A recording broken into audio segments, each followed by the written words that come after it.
sure. Yeah. I wasn't thinking at the time that maybe. You wouldn't go to bed on a hungry Right? No. stomach. Not at all. Not at all. Did you grow up poor? And when did you know? And far more interestingly, I want to know, when was that moment you knew? Oh, hang on a minute. Hang on a minute. Things have changed. I've escaped. Morning, Bongani. Talking about poverty, I think I grew up being poor, and what was funny is that it was not only us and our family. I think in our village, if we can put it that way, most of us were poor, and we knew it because I think the shoes, the first time that one got to own a pair of shoes was when we were in Standard 5. We were calling it standards at those times. So when we were Standard 5, even those shoes were not bought. You had to wait for someone to give you those old shoes. And when did I escape poverty? I escaped poverty when I got a scholarship to study medicine because they started paying for everything. So I think I escaped first, and then my family then followed after. Thanks. Oh, you went to study medicine, hey? Don't you love those stories? I know that this can sound like, oh, it's going to be depressing. It's not, believe me, this conversation. Right? His first pair of shoes, and they were hand-me-downs. What was it? He said grade 7, I think he said? Yeah, I was very late. Standard 5? Life, yeah. Right? But he escaped poverty when he went to go and study medicine. He had a scholarship. Out of such a background, he gets a scholarship to go study medicine. And then he pulls everyone along with him. How inspiring is that? Hey? Breakfast with Bongani Bingwa on 702. Let's walk the 20 talk. after 6. Mateo, you've got a question of your own? Yeah, I want to know from you and the 702 landers, what are you happy you improved this year? Could be a small thing, could be a big thing that you did. Maybe you're more punctual this year. You've improved that, and you were passive aggressive last year, but you've worked on yourself. I think I was probably more aggressive last year. Yeah, but I you're more really calm. do. Yeah. I mean, I think it's been a deliberate choice in situations where I feel aggravated to not let it escalate. And I've been in so it could be I'm driving in traffic. It could be, a misunderstanding with colleagues. It could be my kids driving me crazy. I probably need to still work on that. Yeah, I need to do some more work on that one. But I'm learning to not get as aggravated as I know I would have been about certain things, say, a year ago. Amu? Definitely to get things done. I'm a planner for days. I'll plan and plan and plan. And when it's time to execute, I'm just like, actually, we don't have to do this. After all that we can sit this out. We don't have to. But this year, if I was planning a trip, I made sure that I paid for those flight tickets. I made sure that everyone was sorted and everyone was, following my plan. And that's that, yeah. All right. No longer just a planner, but a doer as well. Mateo, how have you improved this year? I think this year I've worked more on choosing what I eat and exercising more. It's something I really battled with because I was just like, I don't need to do that. But this year I really worked on that, and I'm more consistent now. So hopefully that goes into the new year. All right. I'm so keen about what prompts that question. What are you happy you've improved this year? You're more organized, maybe your mental health, you're more punctual. Why don't you send us a WhatsApp voice note on 072 702 1702. 702. Weather. What conditions can you expect in Gauteng today? A partly cloudy day for the province. Scattered showers and thunder showers expected. Temperatures in Joburg peaking at 25. Your high in Pretoria is 28. And your high in Vereniging is 26. A fine day in store for Gauteng. Temperatures will peak there at 28 degrees. Gqeberha 26. East London 29. Durban 30. Morning, Bongani and the team. The story of a BMX, it used to be tough for some of us. We used to push those who were privileged more than us. You understand? You would push, and it's not like you couldn't pedal, but okay. Hi. Also, such a man. I don't know if someone can translate to you in English. how tough it was for some of us. Makoja was siyo kwa Mugomeni. Nice show and happy holiday. EWN Traffic. He's basically saying, don't provoke us. Let sleeping dogs lie. You're Don't bring triggering back, us. don't bring back those memories. Why did they never give us a ride, a turn? They're always so mean. Because I those remember kids. pushing.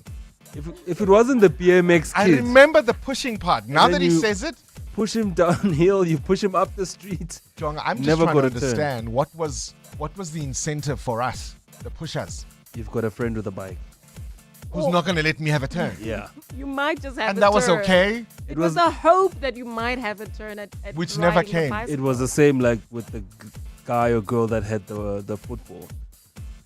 If they were done playing, they took their football. That I and can went. understand because The at least game we was played. over. Because also they didn't always decide that they were done. There'd be someone calling them, But they right? grabbed the to ball say, and "Tame-" go. Yeah, because he pull out. Aye. That I understand. It's the Bicycle. pushing of the bike. Amo, who's stuck in traffic wishing there was somebody to push to them? push them. Well, Bogs, on the M1 North, we've got delays between Boyson's Road and the Crown Interchange. Peak time delays there. There's also queuing traffic on the N17 West. This is just as you head towards Wimmerpan Road. Please be on the lookout there. And there's also queuing traffic on the R80 East Mabopane Highway approaching Eskiampahlele exit. Please be on the lookout there. More updates coming up. Stay tuned. There's more EWN on air, online, and on the EWN app. My name is Bongani the team. So I grew up in a village called Bankop. It's in Mpumalanga. I now live in Fourways. We grew up extremely poor. I remember my grandmother used to sell traditional beer so that she can afford midi meal. And then we used to go pick up firewood at the bushes and then and then we will eat that for supper. We do that. We used to do that like every day, and then even before going to school or after school, we still go pick up firewood. But yeah, we grew up extremely poor. And then I remember she used to give us pap and a tomato so that it will be part of lunch at school, and she'll give you a little bit of salt on the side. It was quite impressive, but yeah, those were my humble beginning. We all have a story about humble beginnings, don't we? Try and make sure your voice notes are under a minute long. I know we've all got reasonably lengthy stories to tell about this kind of thing. You know, the other side, we used to have for school lunch, the sandwich was, you'd butter it. I think Rama was the margarine we used. And tomato, slices of tomato. That was your lunch. But now you don't have a lunchbox. So you're going to put that bread in a plastic bag, right? Such as you get from all the retailers. What do you think is going to happen to that sandwich by break time? It'll There be amongst your soggy. books. Oh. There amongst your books, squashed and soggy. That's if and- you have a school bag. Otherwise, you use the testing rice Yeah, that's how we knew. plastic. Yeah. That's how we knew. Start your day with Bongani Bingwa. On 702, let's walk the talk. The year is 2013. Where were you on this day? South Africa, of course, came to a standstill as a nation because it was the day Nelson Mandela was laid to rest in his home in the village of Qunu in an historic state funeral that drew world leaders and millions of mourners, marking the end of an era and the legacy of a global icon. This was the day we said farewell to Nelson Mandela. Name and shame? Well, AfriForum and Solidarity are under growing pressure to reveal names of journalists they say are being paid by the State Security Agency and DIRCO to discredit the two groups. The controversy erupted after AfriForum CEO Kali Kriel posted a video saying certain journalists were financially incentivized by the state to undermine AfriForum and Solidarity. The claims come hot on the heels of the group's February lobbying trip to Washington, D.C., where they met with political figures and influencers to highlight what they call South Africa's treatment of minorities. If you've got names, we want to hear who they are. Ooh, Advocate Shamila Batoy continues to be on the hot seat today. Remember that inquiry into the fitness to hold office of suspended South Gauteng Director of Public Prosecutions, Advocate Andrew Chauke. Batoy has accused Chauke of making flawed prosecutorial decisions in high-profile cases, and she's being cross-examined about exactly that. I've told you about this tragedy on Australia's iconic Bondi Beach in Sydney. A gunman opened fire on, particularly targeting a Jewish community there during a Hanukkah event on Sunday. They killed 15 people. One of the gunmen is himself dead. They're a father and son duo. And it's Kwaito singer Kabelo Mabalane's birthday today. You may know him as Buga Love or Buga Two Shoes. He turns 49 today. Born on this day in 1976, the former TKZ hitmaker helped define a generation with hits like Phala Fala, Panzula for Life, Lalama Panzula, Fiasco, to name a few. And is it December until we've heard Hello December? Is the song of the year still a thing? Or is it that I'm just older? No, it's a fight now. Like it's not as great as it used to be. Different stations. What's the song of the year? Different stations have their own. What's the song of 2025? Oof, that would be very tough for me. Hey, I don't think I know any song from 2025. Never mind the song of 2025. EWN Business. All right, Mateo is asking, what are you happy you have improved this year? Your ability to just look after yourself, time with you, pampering time for yourself. Are you reading more? Are you on time a lot more?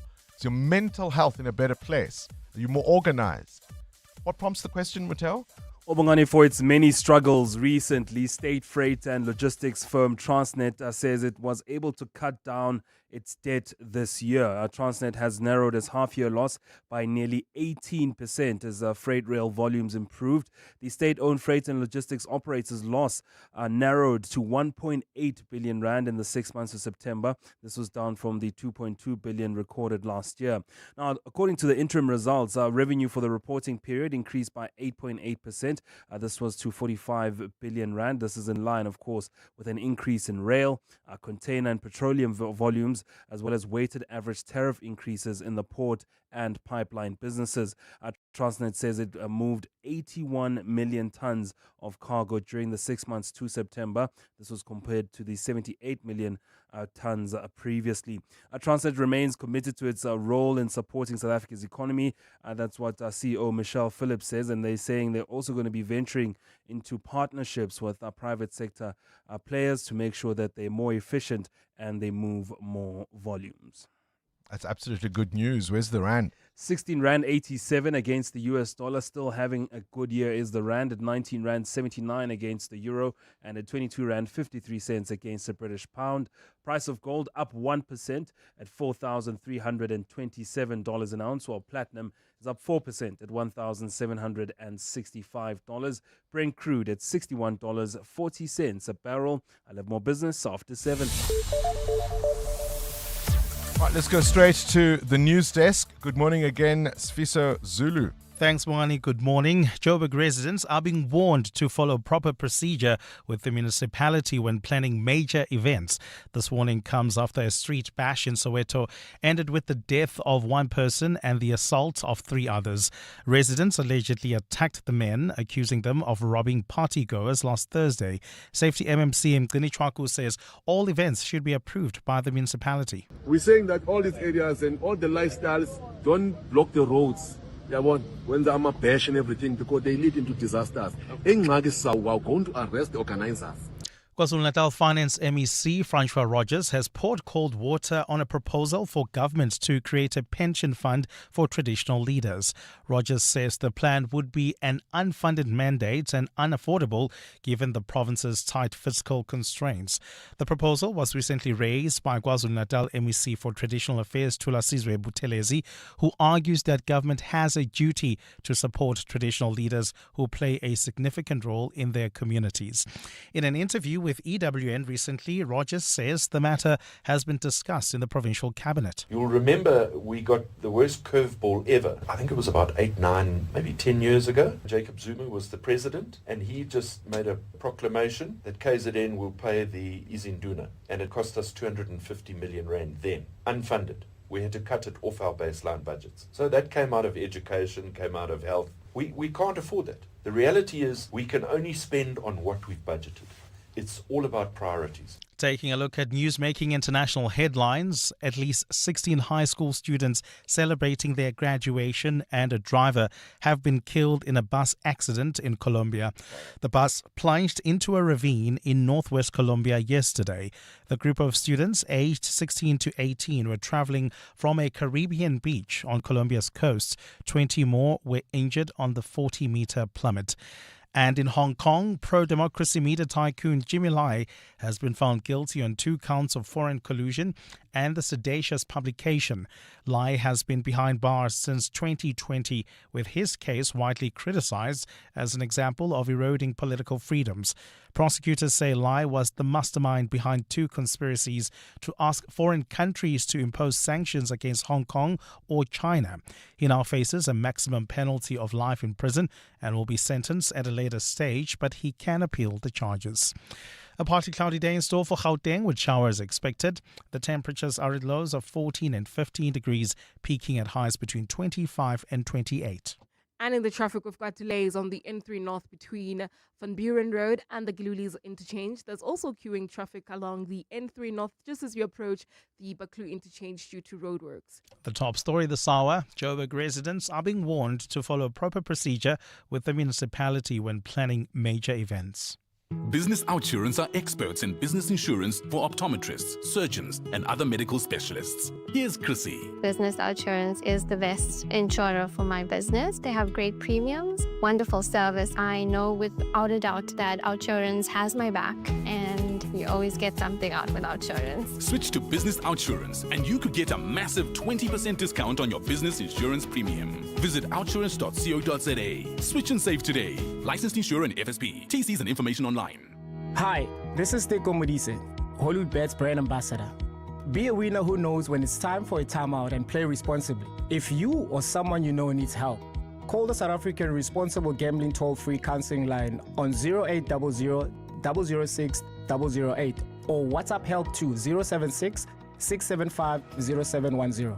Hollywood Sportsbook is a licensed betting operator. Hollywood Bet supports responsible gambling. No person under the age of 18 years are permitted to gamble. Winners know when to stop. To celebrate 25 years of helping you live the Premier life, FNB Premier is giving you a chance to win a 14-day European tour experience and other cool monthly prizes. Open any FNB Premier account from September to 31 December 2025. Switch your salary, swipe or tap a minimum of 2,000 Rand per month for 3 months straight. Spend and win with FNB Premier. FNB, help changes everything. TCs and competition rules apply. FNB, a division of First Rand Bank Limited, an authorized financial services and credit provider.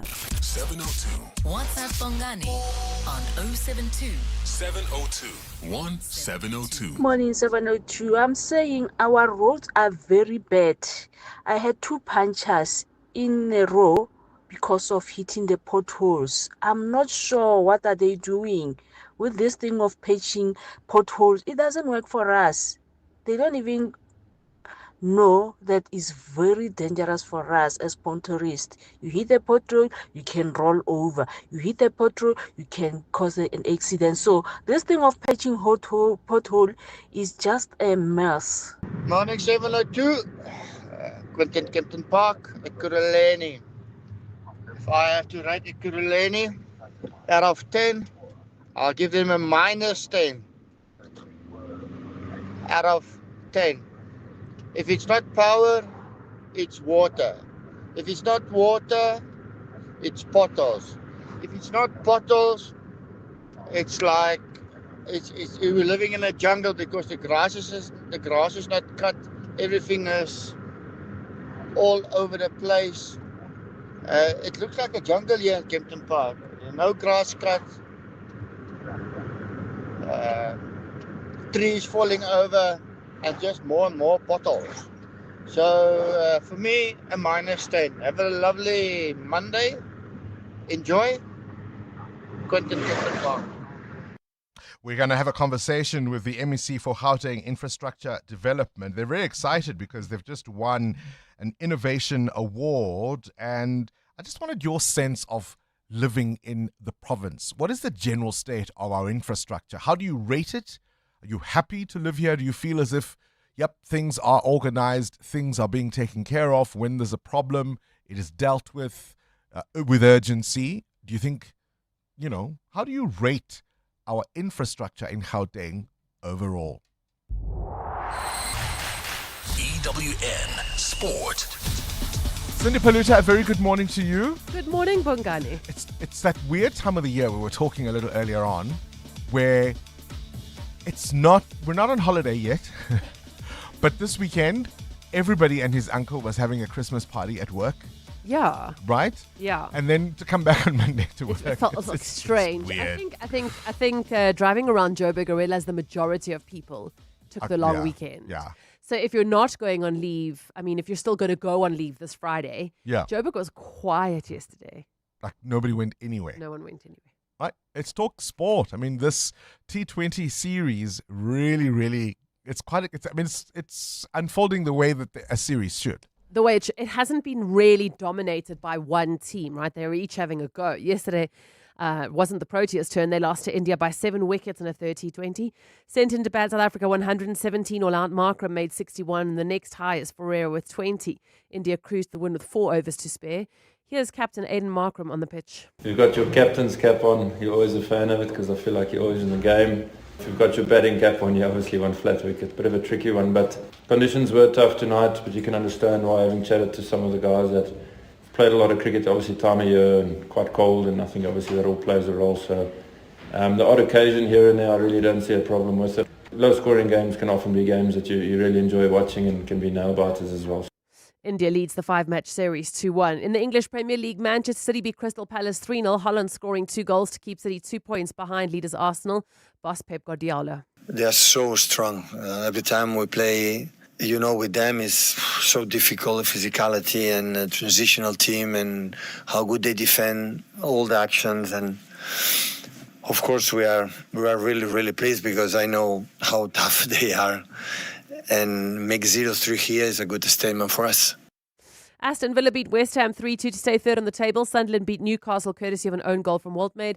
Another disastrous performance from Tottenham Hotspur goalkeeper Vicario in their 3-0 loss to Nottingham Forest. Brentford and Leeds finished 1-1 tonight. Man United host Bournemouth. In golf, Jaden Shaper won the Alfred Dunhill Champs at Royal Johannesburg, beating Sean Norris in a playoff after both players finished on 16 under.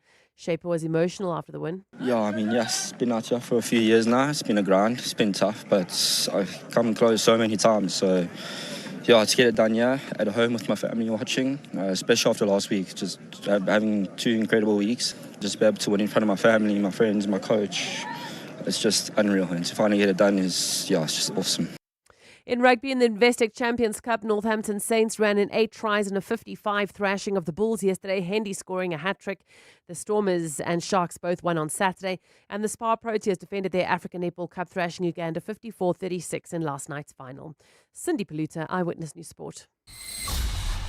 EWN Traffic.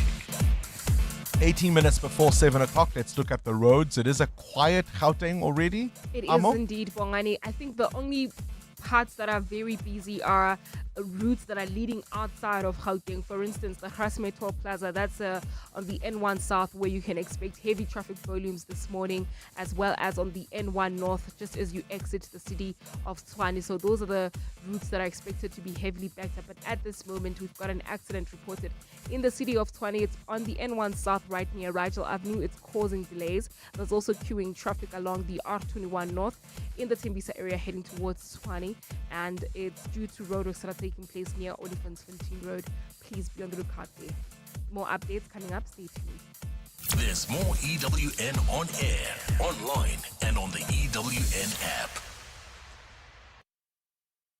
There's a new way to experience all your favorites. Pulse Africa, the 24/7 fast channel, now live on PrimeMediaPlus.com and the Prime Media Plus app, bringing you the best of Prime Media around the clock. Watch the biggest moments from 7:02. It's non-stop entertainment and authentic African storytelling, all from Africa's leading media network. Pulse Africa, only on the PrimeMediaPlus.com and Prime Media Plus app. Naked people are totally zen.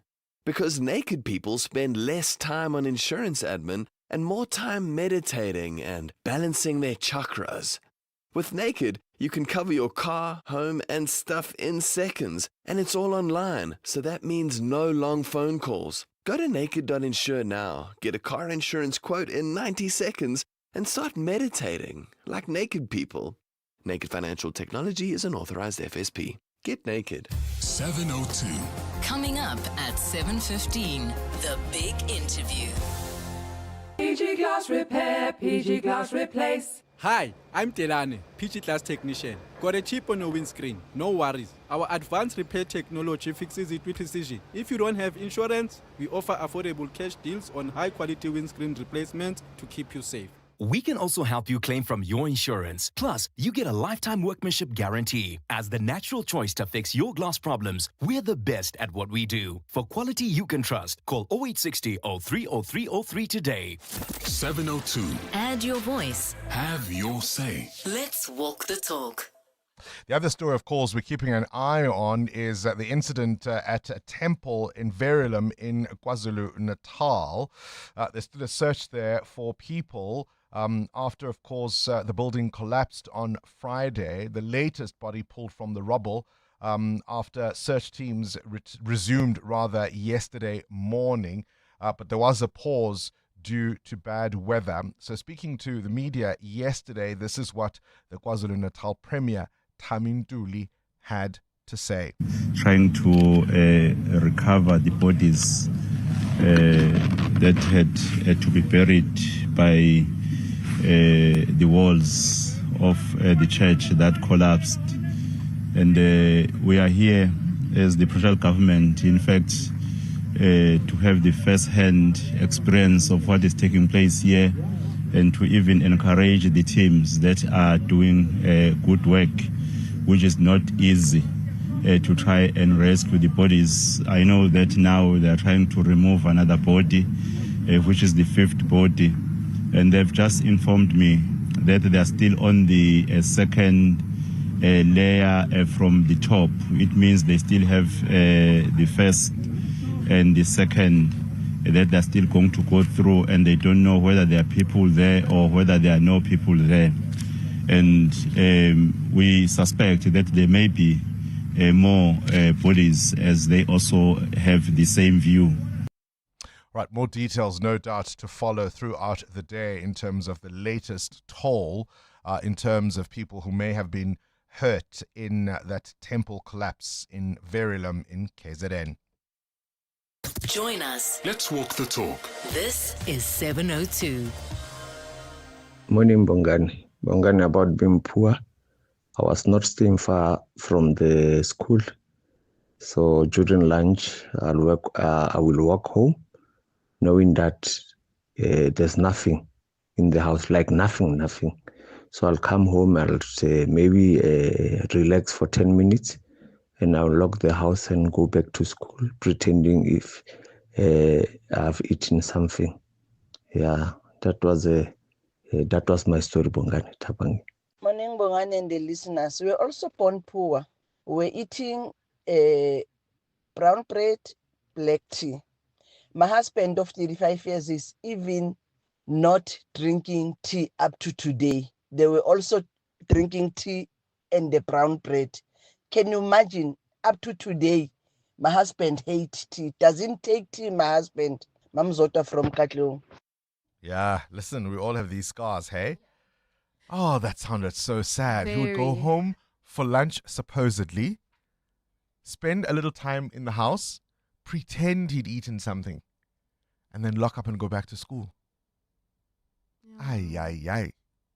Ay, ay, You ay. didn't tell us the end of the story, which is the happy one. Like, how did he know that he was out of it? Yeah. So we're asking this morning, we're talking to the Statistician General after 7 o'clock. They've got a new report out on poverty. South Africa is reducing the number of people living below the poverty line. I want to know from you, if you grew up poor, when did you know? What was the sign that you look back on now and say, gosh, we were really poor? But also I want to know, when did you know you'd escaped it? When did you know, okay, things have changed? Current events, developing stories, Tough questions. your voice making a difference. This is Breakfast with Bongani Bingwa. The other question, of course, we've been asking you is, how do you rate the state of infrastructure in the Gauteng province? We ask you that question because we're now joined by the Gauteng MEC for Infrastructure Development, Jacob Mamabolo, after his department tabled its annual report in the provincial legislature. He says this past year shows a real turnaround, tighter governance, better delivery, and they even won a national award for a new system that tracks infrastructure projects in real time. So the real question then this morning is, are Gauteng residents finally seeing the difference on the ground in terms of their schools, their clinics, and other public facilities? It is a pleasure to welcome you to our show. MEC, thank you so much for your time.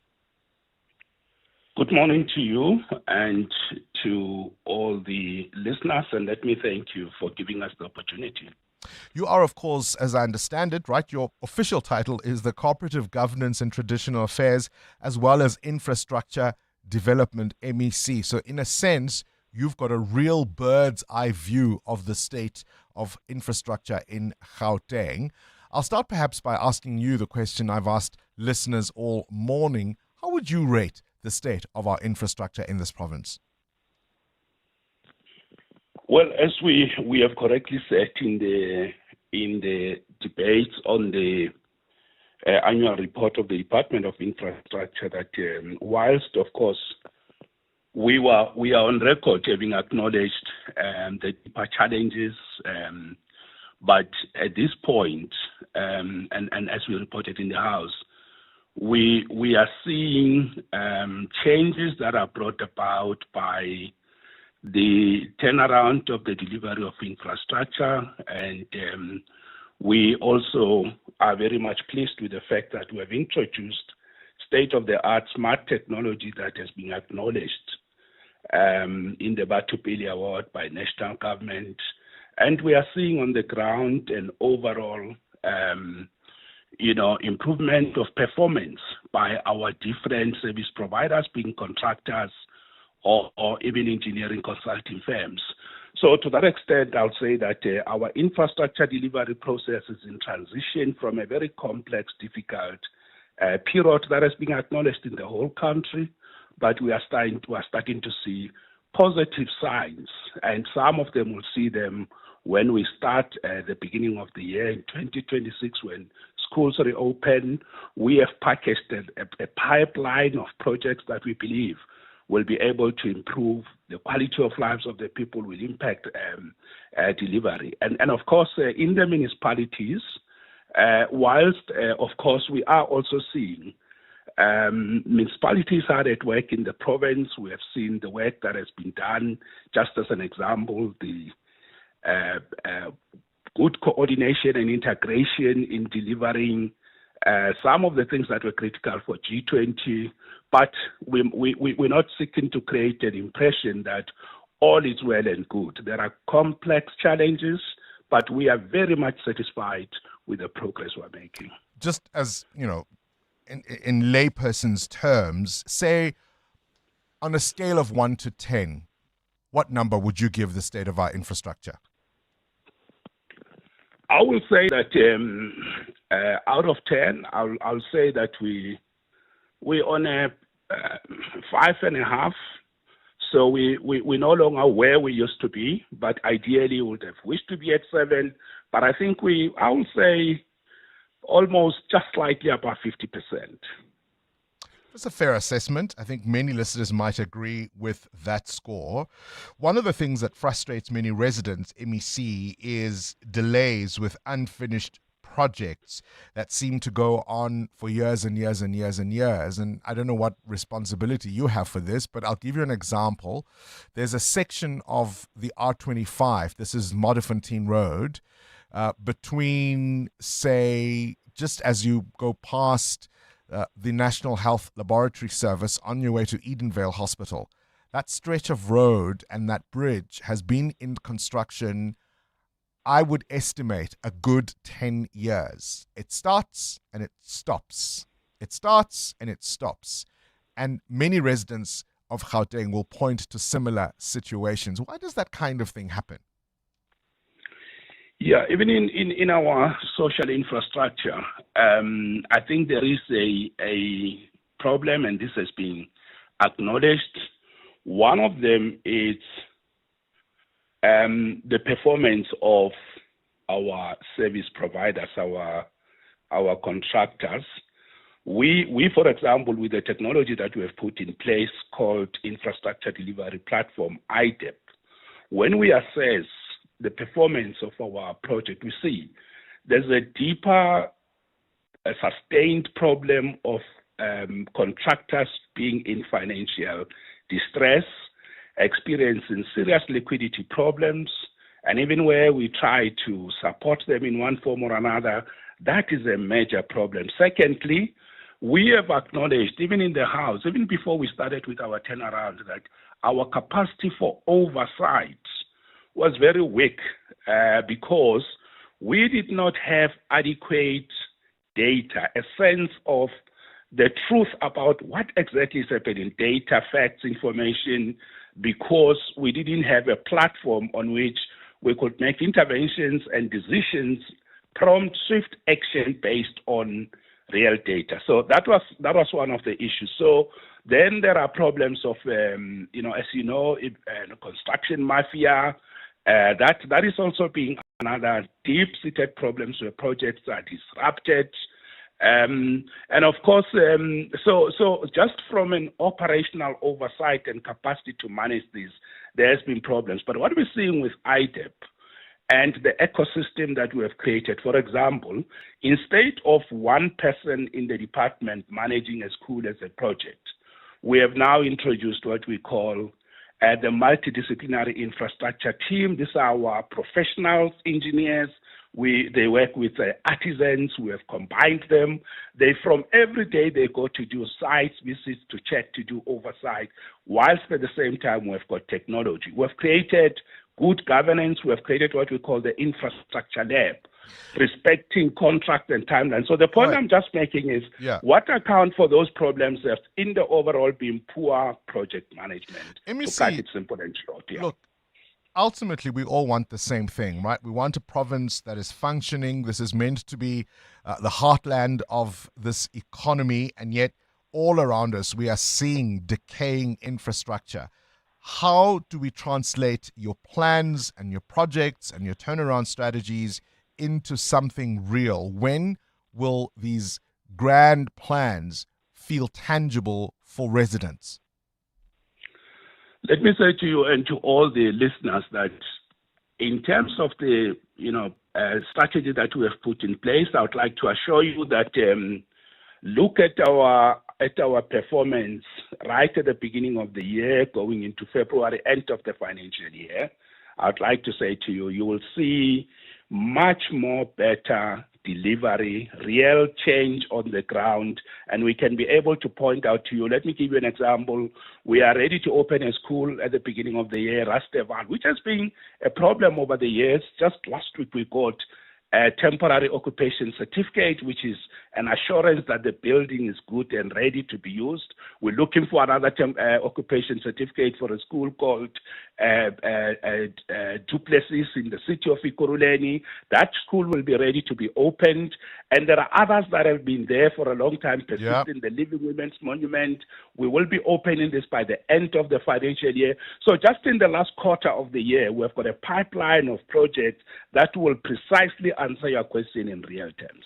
Tell me, the road that I gave you as an example, you may be familiar with that project on the R25. When does that get fixed?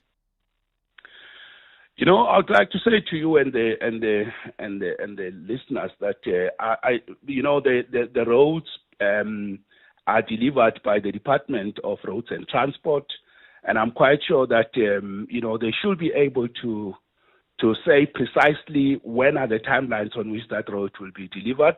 But what I can assure you is that in the province across, we are very clear that the history of incomplete, distressed projects that have entered, terrain of complete failure should all be addressed and be completed. And in infrastructure development, and also working with our municipalities, we're trying to make sure that we do that. So I'm quite sure that the Department of Roads and Transport should be able to give a much more better detail on that. Oh, I appreciate your time. The Cooperative Governance and Traditional Affairs, as well as Infrastructure Development MEC in Gauteng, Jacob Mamabolo. He rates infrastructure in the province at 5.5, just over 50%. I think that's a fair assessment. That's an honest assessment that really does reflect the sentiment that we've been hearing from people all around us. Perhaps some 702 landers will say it's a lot worse than that, but he's certainly not giving us a glowing account of a city we know and a province we experience every single day. What was your reaction to that?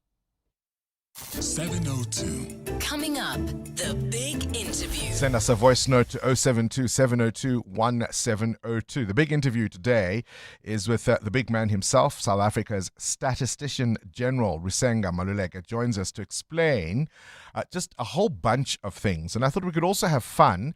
What would you like Stats SA to count? Is there some arbitrary issue that you think, oh, I wonder if they've got information on that, just as a bit of fun? They, of course, have released a new report on poverty. So he'll explain to us how those statistics were compiled, where that data comes from, and how to make sense of the numbers that shape national policy. It's 7 o'clock. This is EWN. A bleak start of the festive season for some Joburg households, and rescue crews in KZN are hoping to have a clearer picture of the devastation caused by a building collapse. Good morning, I'm Sfiso Zulu. Joburg Water is urging residents to be patient as supply from the Zekenbosch system is slowly being restored following a 48-hour outage. The entity says this is part of planned maintenance by bulk supplier Rand Water until the 8th of January. Areas affected this morning include Lenasia, Randburg and parts of the Johannesburg CBD. Jabuli Lembanta reports. Joburg Water Managing Director Nchabeni Mukwebo says residents across the metro should expect reduced water pressure and intermittent supply. Mukwebo says the second phase of the outage will begin later this week. 19 December from 1800 hours to 21 December midnight. This is 54 hours, and this really is happening within the Ekenhof system. It is not necessarily affecting the entire Ekenhof, I must say up front. It's going to affect parts of the area that are supplied from Ekenhof. And those areas that are going to be affected is the Power Park, Dorankop, Zondi, Bramfisher, and Lenasia. Joburg Water says water tankers will be deployed to areas experiencing outages during the maintenance period. Jabuli Lembata, Eyewitness News. Emergency teams will continue searching for more victims under the rubble of a collapsed temple in KwaZulu-Natal. The fifth body was pulled out yesterday after technical crews worked through layers of debris for more than 2 days. It's unclear what caused the collapse of the four-story structure in Verulam on Friday. Premier Thamsanqa Ntuli says the search will conclude once SAPS confirms that the site has been fully cleared. We are hoping that we will know the truth as to whether there was a real reason for this to happen, or whether there was carelessness during the construction. If there are engineers that were involved, we will also have to understand whether those engineers really were fit for the purpose. Staying in KZN, after 2 terms of the DA's provincial leader, Francois Rogers says he won't be standing for a 3rd term. The 64-year-old says he wants to make space for younger party members as he enters what he describes as the twilight years of his political career. Rogers was speaking to EWN ahead of the DA's provincial elective congress set to take place next year. Tabiso Goba reports. Francois Rogers began his political career as a DA councillor in the small town of Kokstad in the southwest of KwaZulu-Natal. He rose through the party's ranks, serving in parliament before becoming the DA's provincial leader in 2021. Under Rogers' leadership, the DA has entered the KwaZulu-Natal government for the first time, forming a coalition with its long-time political foe, the ANC, and 2 other political parties. There's a time in one's life where you need to look and create opportunities for younger people. New ideas, new talent, new vision, and I think that time has come for me. I still have business interests, and it's a lot less stressful running your business than having MK as an opposition. On the governance side, Rogers says he intends on staying on as the Finance MEC at least until the end of his term in 2029. Tabiso Goba, Eyewitness News. And Australia's Prime Minister Anthony Albanese has proposed tougher gun laws after gunmen killed 15 people in a mass shooting targeting a Jewish festival at a Sydney beach. 50-year-old Sajid Akram was killed in a shootout with police, while his 24-year-old son Naveed is in a critical condition in hospital. The father was licensed to hold 6 guns, all of which police believe were used in the shooting at Sydney's Bondi Beach yesterday. Authorities have labelled the shooting a terrorist attack targeting Jewish people during a celebration of Hanukkah. What we saw yesterday was an act of pure evil, an act of anti-Semitism, an act of terrorism on our shores in an iconic Australian location, Bondi Beach, that is associated with joy, associated with families gathering, associated with celebrations, and it is forever tarnished by what has occurred last evening. Gold is trading at $4,326.85 an ounce. The rand is at 16.86 to the dollar, 22.53 to the pound, 19.79 to the euro. Brent crude oil is at $61.40 a barrel. And in the traffic, we've got delays on the R24 west towards the Kilulis interchange. An accident reported there while traveling on the N3 north, queuing traffic between Van Buren Road and the Kilulis interchange. And in your sport, India goes 2-1 up in the T20 series with a 7-wicket win over the Proteas. Manchester City keeps the pressure on leaders Arsenal. Villa stays third while Spurs lost to Forest and Newcastle lost to Sunderland. In golf, Jaden Shaper gets his first DP World Tour title after beating Sean Norris in a playoff for the Alfred Dunhill champs. And the Spa Proteas defend their African Netball Cup, beating Uganda in the final. A partly cloudy day in store for Gauteng with scattered showers and thunder showers expected. Johannesburg and Vereeniging both starting at 14 degrees, peaking at 25. Pretoria 15 and 28. The top story in EWN this hour.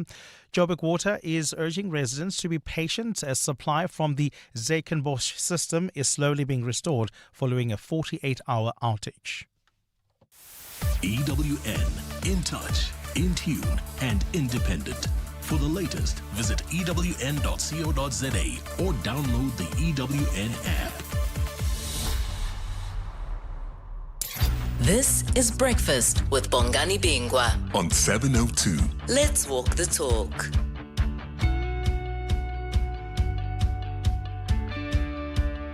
Seven minutes after 7 o'clock, you are listening to 702 Breakfast. Do you have water in your area? Joburg Water urging residents to be patient. The supply from the Zekenbosch system is slowly being restored.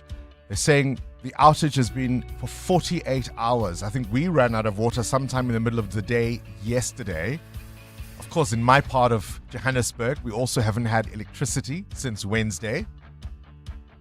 How do you rate the state of infrastructure in Gauteng? And as lay people, beg your pardon, Amo, as lay people, we don't think of what province does or what the city does. Yes. Or which entity under the city. Is it City Power or is it Joburg Water? We just want the lights to be on when we press the button. We want the roads to be relatively smooth when we drive. We don't want our children falling into uncovered manholes. right? We just want things to work, man. We want the water to be in the tap when we open it. But we're not getting these things. We get told about awards and innovations and plans and turning around and acknowledgements of the challenges. But is it your sense that things are getting fixed?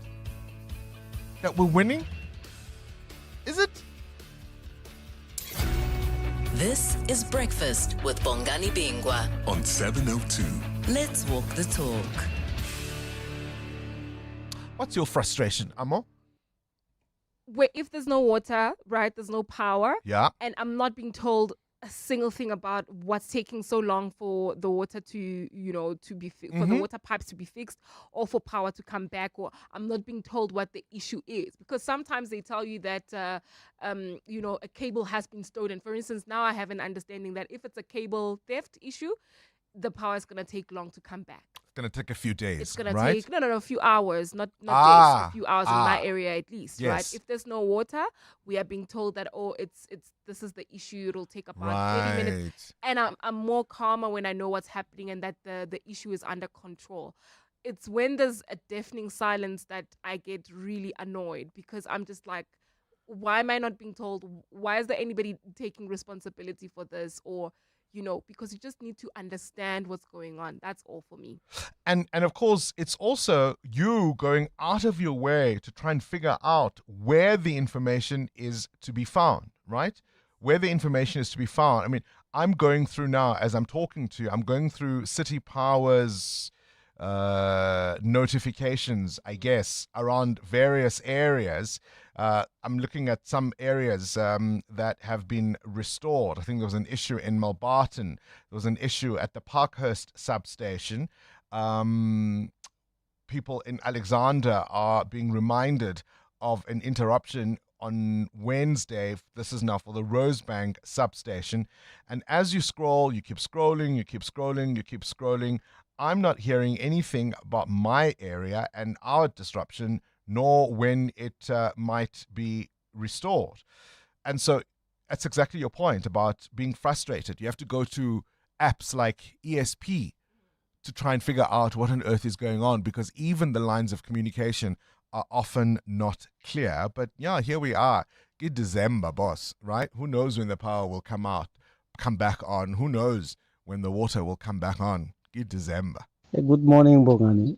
When you talk about electricity and water, I had a giggle a little bit. And I say to myself, we told you so. The G20 is gone. Everything goes back to normal. Sorry for you. But for us as well, electricity has been coming and going. So we're back there, unfortunately. Sindile. Yeah, sometimes people say, which one would you rather have? Would you rather be without water, or would you rather be without electricity? The last update I think that was given was yesterday at 4:15. In my area, we're affected by the Cresswell substation. They were saying repairs are underway, and that they were hoping that by 8 o'clock last night there'd be restoration. I can tell you that has not been the case. And again, it's like something happened yesterday afternoon. No. We've been without power since Wednesday. But they write it like, oh, there was a little problem. We'll sort it out by 8 o'clock tonight. Hasn't been solved since Wednesday morning. Hi, Bongani. I think the MEC must just go to social media and view the pictures of Tembisa and what happened last week when it was heavily raining. And that is how we rate our infrastructure, -50. Thank you. Itumeleng here. You're with Bongani Bingwa. 702 weekday mornings, 6 to 9 a.m. 12 minutes after 7 o'clock, things you need to know at this hour. More tragedy in the United States. Chaos erupting at Brown University on Rhode Island. Again, a mass shooting there. Gunmen opened fire during an examination, killing 2 and injuring 9. Hundreds of police officers swarmed the campus, which of course went into lockdown. Streets nearby also swarming with emergency vehicles. It's an horrific incident, adding to the grim tally of school shootings in the US. We asked you if you remember this day where you were in 2013, South Africa coming to a standstill as the nation bid farewell to Nelson Mandela, laying him to rest in his village of Qunu. I remember I was covering that for Carte Blanche. It was a surreal moment because there we were on this makeshift stand, if you will, camera crews from around the world. I remember doing a live crossing to Carte Blanche. Derek Watts was in the studio, and on my right was Jeremy Thompson from Sky News. You were seeing people like Christian Amanpour, all these international broadcasters and reporters that I have obviously admired for a very long time. It was a very surreal moment for me. The Higher Education Minister, Minister Manamela, has signaled his intent to cancel the registration of 3 prominent private institutions, I think Damlin City, Varsity, Ikisa City Campus. He's going to talk to us a little after 8 o'clock to explain all of that. And on this day in 2006, moviegoers were spoilt for choice. 4 iconic films, The Pursuit of Happiness, Dreamgirls, Charlotte's Web, and Aragon all made their theatrical debuts. And it's the 67th birthday of the jazz legend Don Laga, born on this day in 1958.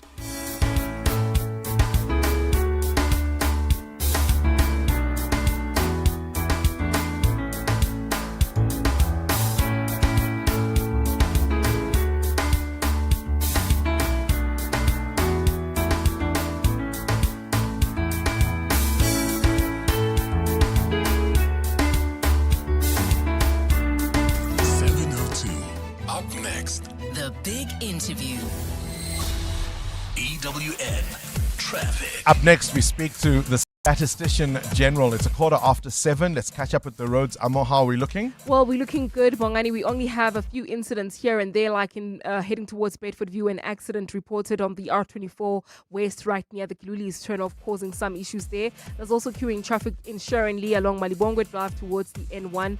Roadworks are causing these delays. Please be on the lookout.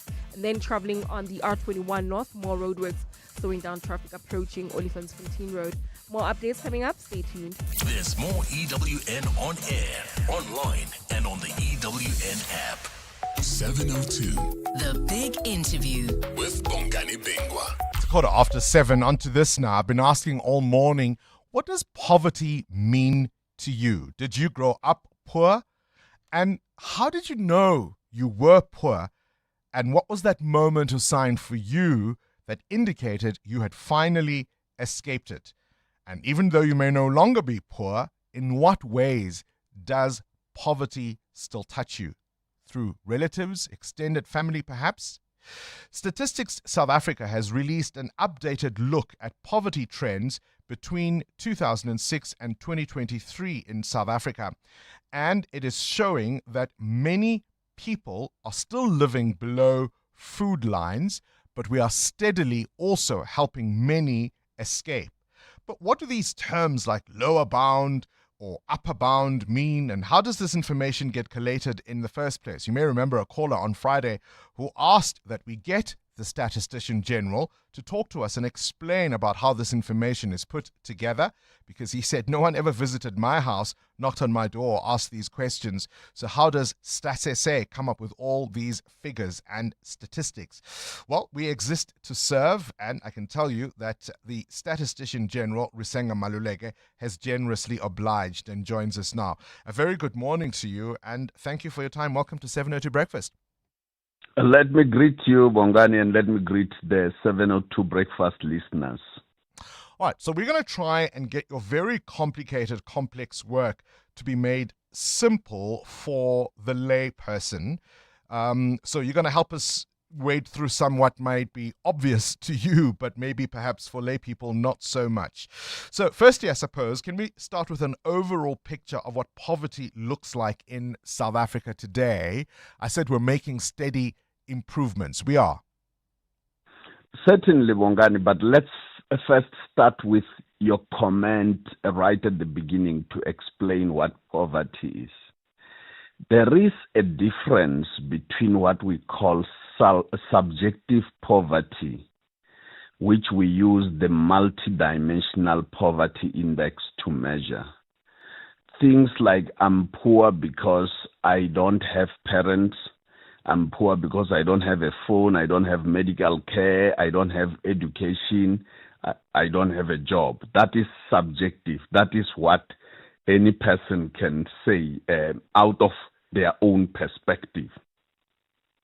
Then there is what we call money metric poverty, and that is what we have released in recent times or last week. Money metric poverty looks or derives its existence from what we call the income and expenditure survey, which we conducted way back 2022-2023. That is November 2022-2023.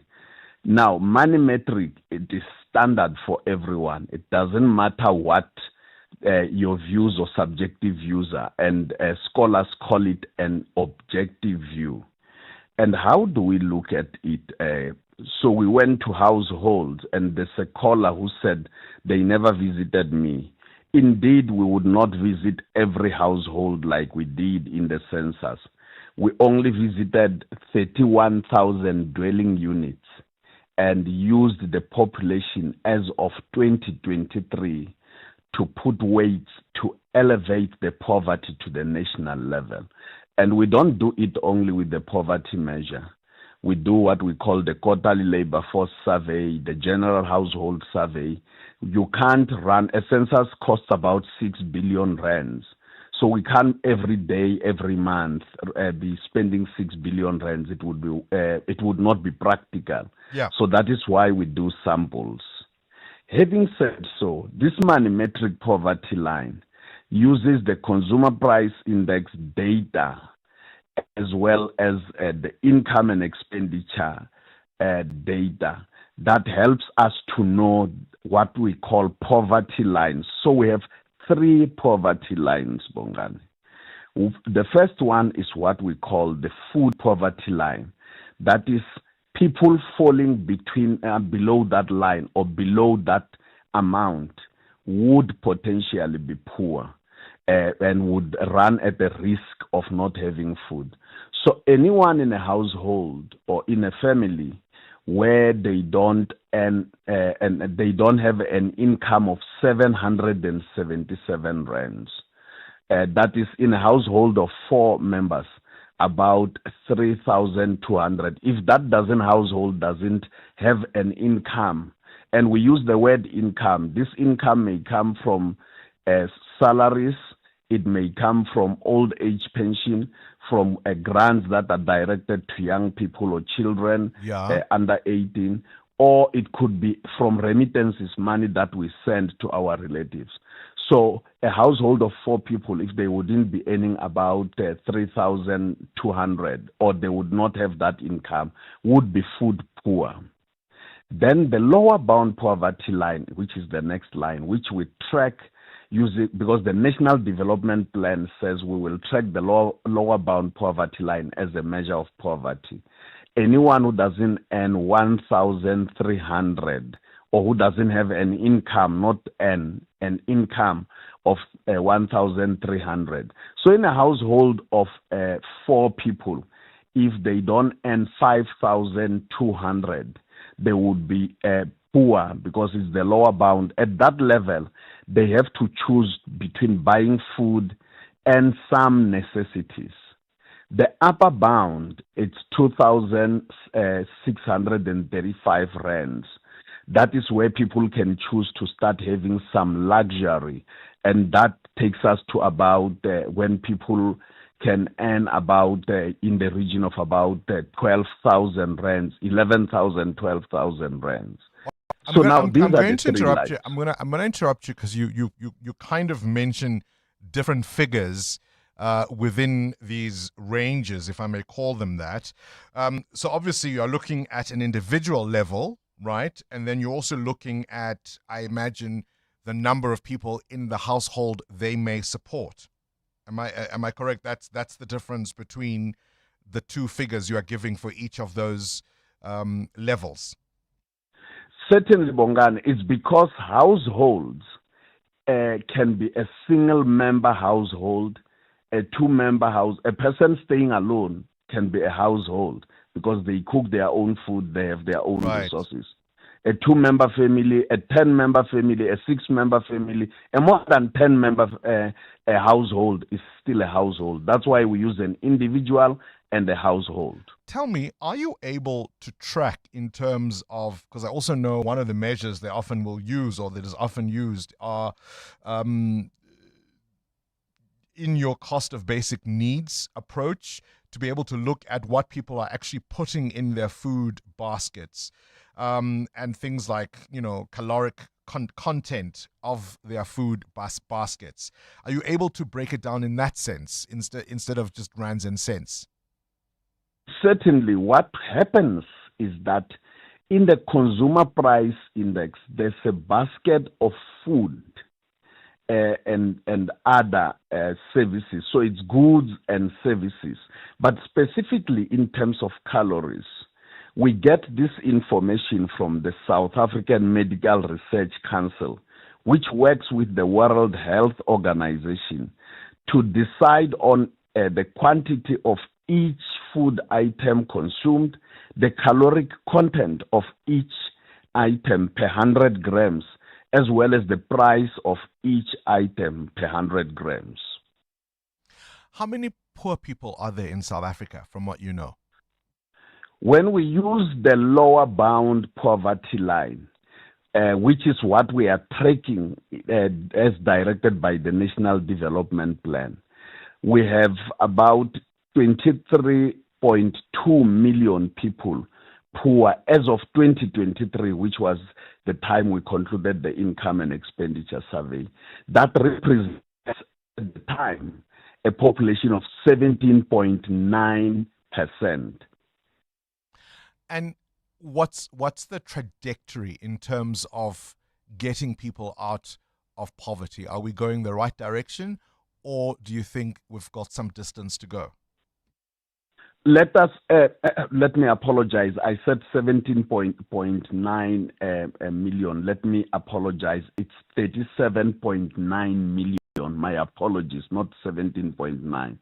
Now, the question that you so that is the asking, number. Hold on, because you're giving me a lot of figures all at the same time. So the number of poor people in South Africa. This is now that lower bound level. You are saying it's 37.9 million people. No, 37.9%, which represent 23.2%. Let's start with the number of people. 23.2 million people are poor. All right. And represents 10.9% as of 2023. All right, let me just make sure I've got that right now. So you're saying as a hard number, we're looking at around 23 million people who represent 37.9% of the population. Certainly, as of 2023. As of 2023. That was the time we conducted the income and expenditure survey. We know, of course, there are a number of people in South Africa on various welfare programs receiving various types of support from the state. Are those interventions making a dent? Certainly, they are. And let me start with the question that you were raising. Are we seeing poverty coming down? Certainly it is. We measured poverty in 2006. At the time, we had said 51% of the population was poor. But when in 2023 we had the new basket of goods, I'm sorry, I keep losing you. The signal is a little intermittent because it keeps breaking. I want to make sure I've got these numbers. So in 2006, you're saying we were at 51% of poor people in South Africa, and those numbers have obviously since changed. Using the lower bound, right? So having said so, when in 2023 we had the new basket of goods and services, and we took about 46 food items that are typically consumed by poor households, we recalibrated backwards, meaning that because the foods that were consumed in 2006 are not the same like those that are being consumed in 2023. So when you recalibrate backwards in what we call rebasing, you would end up with 2006 about 57% of the population that was poor. 2009 it was 55%. 2015 it was 40%. So now that we are sitting at 37.9%, it means poverty is going down. So the trajectory is starting to go down. Gosh, how do government, or how should government and policymakers use your data to make decisions? They use our data. Government is the biggest user of our data, not only this poverty data. Government uses our data from the economy, employment. We present data to, I do present myself to cabinet from time to time. I present to all political parties from time to time. I present to scholars. I present to every member of the public who may want, and our team of experts from all different sectors of the organization, say, present. So our data gets used not only by government, but also by members of government to engage, by members of the public to engage government on issues that they want to be resolved. Appreciate your time. Risenga Maluleke is the Statistician General. The picture is not necessarily a pretty one, but it certainly isn't as ugly as it has been. EWN Business. Quick business update now. Muteo Horipa, the Curo takeover is still under scrutiny, and now the Financial Sector Conduct Authority stepping in? Yeah, Bongani, the FSCA is assessing a complaint of possible insider trading in Curo shares in the weeks and months leading up to its multi-billion rand takeover bid. Now, insider trading is the illegal practice of buying or selling a public company's shares or securities using material, non-public information, giving you, the trader, an unfair advantage. Now, in August, the Yanni Mouton Foundation put down 7.2 billion rand to acquire all remaining shares in the private school group Curo. According to MoneyWeb, the regulator confirmed that one of the statutory bodies responsible for monitoring market activity had reported suspicious trades to the FSCA in the months before the announcement, and that the complaint is under assessment. Now, the news saw Curo shares surge some 60%, and some firms have unduly benefited. The FSCA did not identify the parties involved in the trades, the nature of the suspicious transactions, or which entity reported them. They could have unduly benefited. They could have. Yeah. Because it's still under assessment. Goodness me. Isn't it funny how people don't think these things will be picked up? Oh, right? No, they're always picked up. Talk to me about our telecoms switch. I mean, where are we on this? There's still some debate between the minister and those who disagree. Yeah, it's still up for debate. Bongani, government is set to amend rules on local black ownership requirements after a directive from the telecommunications minister, Soli Malatsi. Now, the move could pave the way for satellite internet companies, including Elon Musk's Starlink, to operate in the country. Starlink's parent company, SpaceX, had written to the telecoms regulator, ICASA, last year, saying that the local shareholding laws were a significant barrier, that it should rethink the 30% ownership requirement for licensees. Now, South Africa's Electronic Communications Act requires foreign-owned communications licensees to sell 30% of equity in their local subsidiaries to historically disadvantaged groups, a provision criticized by Starlink and other companies. Now, that particular gazette that came through on Friday will be under discussion next year in Parliament. All right, where's the rand? Rand at this hour, 16 Rand 86 against the US dollar, 19 Rand 78 against the euro, and at 22 Rand 51 cents against the British pound.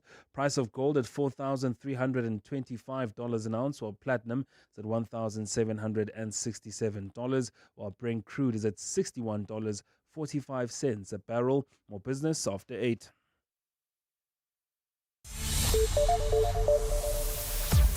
Straight to the news desk we go. Good morning again, Sfiso Zulu. Thanks, Bongani. Good morning. Joburg event organizers who fail to comply with the city's rules have been warned that they will be arrested. This warning comes after a street bash in Soweto ended with the death of one person and the assault of 3 others. Residents allegedly attacked the men in Dipkloof, accusing them of robbing partygoers last Thursday. Safety MMC Mgcini Chwaku says all events should be approved by the municipality. We're saying that all these areas and all the lifestyles don't block the roads. When the Amma bash and everything, because they lead into disasters. We're going to arrest the organizers. A drunk driver has been charged with the murder of a law enforcement officer in Cape Town. The off-duty officer was attending to a crash scene nearby when he was struck by another vehicle yesterday. Cape Town law enforcement spokesperson Wayne Dynson. We extend our condolences to the officer's loved ones and his colleagues. This is an absolute tragic end to a young life. The officer was just 20 years old. The Safety and Security Directorate will work tirelessly to ensure that justice is served and that the suspect faces the full might of the law. KwaZulu-Natal Finance MEC Francois Rogers has poured cold water on a proposal for government to create a pension fund for traditional leaders. Rogers says the plan would be an unfunded mandate and unaffordable given the province's tight fiscal constraints. The proposal was recently raised by KwaZulu-Natal MEC for Traditional Affairs, Thulasizwe Buthelezi, who argues that government has a duty to support traditional leaders who play a significant role in their communities.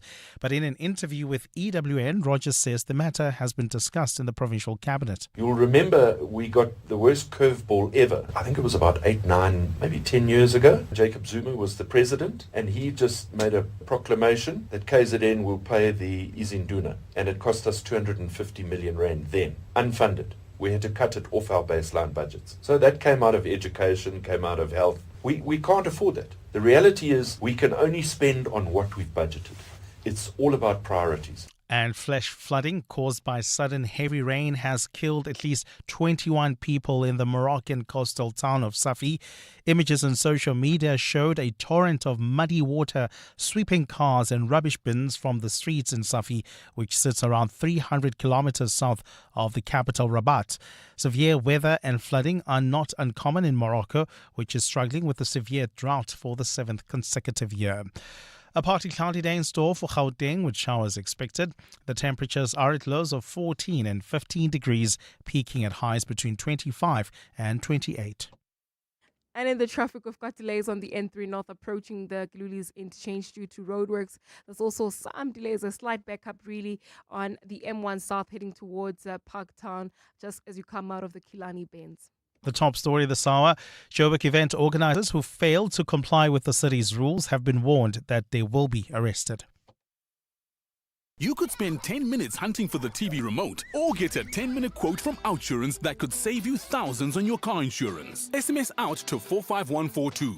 Like 29-year-old Sana, who now pays an incredibly low 796 Rand a month for her 2025 Jetour Dashing. With Outsurance Comprehensive, you get 24/7 roadside assistance in case you break down, run out of petrol, lock your keys in the car, and more. SMS out to 45142. Get used to getting more. After switching, 65-year-old Helena now pays only 398 Rand a month for her 2025 Hyundai Exter.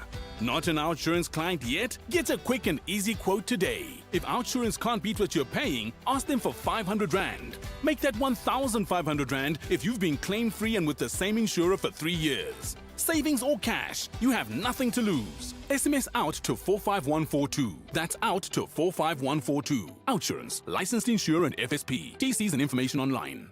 Limits apply. At Checkers, we do more so you get extra this Christmas with festive savings like Danone Ultramel Vanilla Flavored Custard, 1 kg for $24.99, and Clover Butro Full Cream Modified Butter Spread, 500 grams for $69.99. Plus, stand a chance to win your share of 7 million Rand in prizes. Simply buy any 3 qualifying products and swipe your extra savings card to enter. Valid until Sunday at Checkers, Checkers Hyper, or shop on 6060. T&Cs apply. This week, 702 was in conversation with Cell C, and they told us more about their recent JSE listing. I think we're leading the pack when it comes to our MVNO strategy. We're going after market segments with very good partners. We've done so intentionally and deliberately. We're probably the only partner that has done so intentionally and deliberately. If we want to go after a particular segment, we could either build the proposition ourselves and give it a name and fund it, or you partner very deeply with the kind of partners that we have and you get to that market segment quite quickly. And given our P&L structure, so we don't have no capex, we just capex light. We still spend between 650 and 800 million is the guidance we've given on systems, etc., that are largely customer facing. We've revamped 70 stores. So the money goes into the customer facing stuff. But we do believe that we've got a really good positioning for the market, albeit with a very strong competition. Cell C is now listed on the JSE. Switch to C. Switch to Cell C. 702 WhatsApp Bongani on 072 702 1702. Hi, Bongani. Yeah, it was bad, man. I remember I had a friend by the name of Sam, man. We were schooling at Ribanilaka High School. And during break time, because we don't have money to buy lunch, what we'll do, we'll take a ball and go and play soccer at the playgrounds, just to keep ourselves busy, man. And then after school, we'll walk. We don't even have money to catch a taxi, or we don't even have money to pay the school transport. So it was bad, man. I don't know where is this guy now. We lost contact. I hope he's doing well where he is, man. Thank you. Hey, good morning, Bongani and the team. The day I've added Jacobs in my basket, and then that's the day I knew that I've escaped the poverty that day. Salo from Tembisa. Thanks very much. Nice show as always. Cheers. Hi, Bongani and team. Happy Monday. Growing up, I don't know if I can call it poverty, because, I grew up in Kobega, and I went to, my dad was a missionary, and we didn't have a lot of money. My mom didn't work. But thankfully, Gray gave me a scholarship from grade 1, which was lovely. But my mom used to make all my clothes handmade with a sewing machine. And it was always the most embarrassing when it came to Civvies Day, and you've got to take your R2 to pay for Civvies Day, and you go in homemade clothes and everyone's laughing at you. And when I turned 14, I got my first job as a waiter, and with my very first set of tips, I went and bought an Adidas t-shirt. and I wore that for the next 5 Civvies Days in a row. But that's when fortunes turned, and things have gone much better since then. So, turning point. Cheers. Thanks for a great show. Morning, Bongani. You know, some of the stories here about the past are really triggering. I can just wish that all these Gen Zs, they can listen to such stories and focus more on their studies. I repeat, because it's really hard out there, and soon it will be them. Andile in Bracken Downs. Thank you. Listen, we all have a past, and I think that's an important point you are making, that we've also got to be able to teach our kids that life wasn't always rosy, it wasn't always easy, and of course it remains difficult for a significant percentage of the population in South Africa. That was the whole point of that conversation with the statistician general. People have to make hard trade-offs. What do we eat today? Do we eat at all? Those are some of the conversations that still happen in some households in South Africa today. We're asking you, if you grew up with some level of scarcity, when did you know? And when did you know you'd got out of it? I love that voice note. He says, the first time he bought Jacob's coffee, he knew, okay, I'm no longer poor, because now I can drink Jacob's coffee. And clothes made by your mom in a sewing machine. Gosh, we need to teach our kids to do better, hey? He says they laughed at him because his clothes were made by his mom with a sewing machine. Ne? EWN Sport. There was nothing like Civvies Day, Cindy. Do you remember? To remind us who came from which background. Yeah, absolutely. And isn't it funny how now I wish I could sew? Yeah. And I wish I could make my own clothes. And I wish I could make my kids their own clothes, etc., etc. But I know that for my husband, when he realized that he had finally had money, was the day we went to a restaurant and he ordered his own chocolate milkshake. because growing up, he wasn't allowed to order a chocolate milkshake.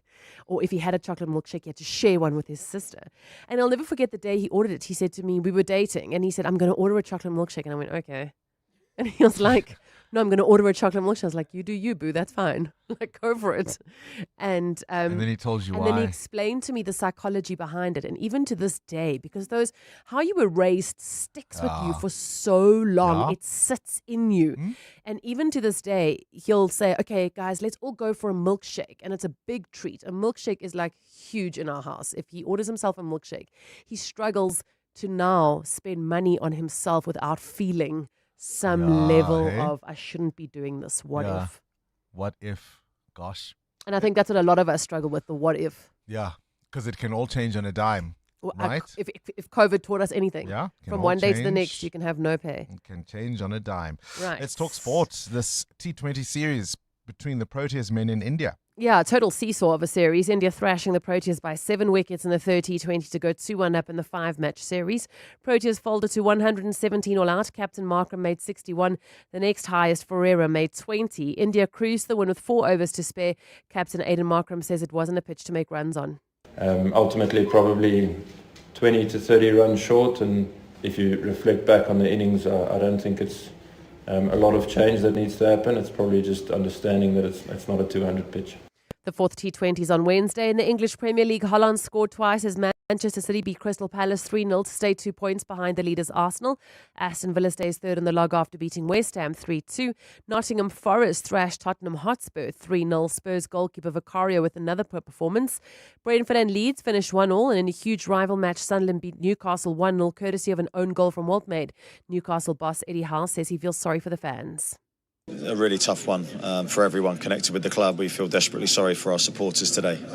We didn't play our best game. It was a tough game. It was a game of really few chances for both teams.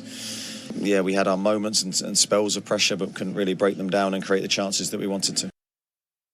Tonight, Manchester United host Bournemouth. In golf, Jaden Shaper won the Alfred Dunhill Champs at Royal Johannesburg, beating Sean Norris in a playoff after both players finished on 16 under.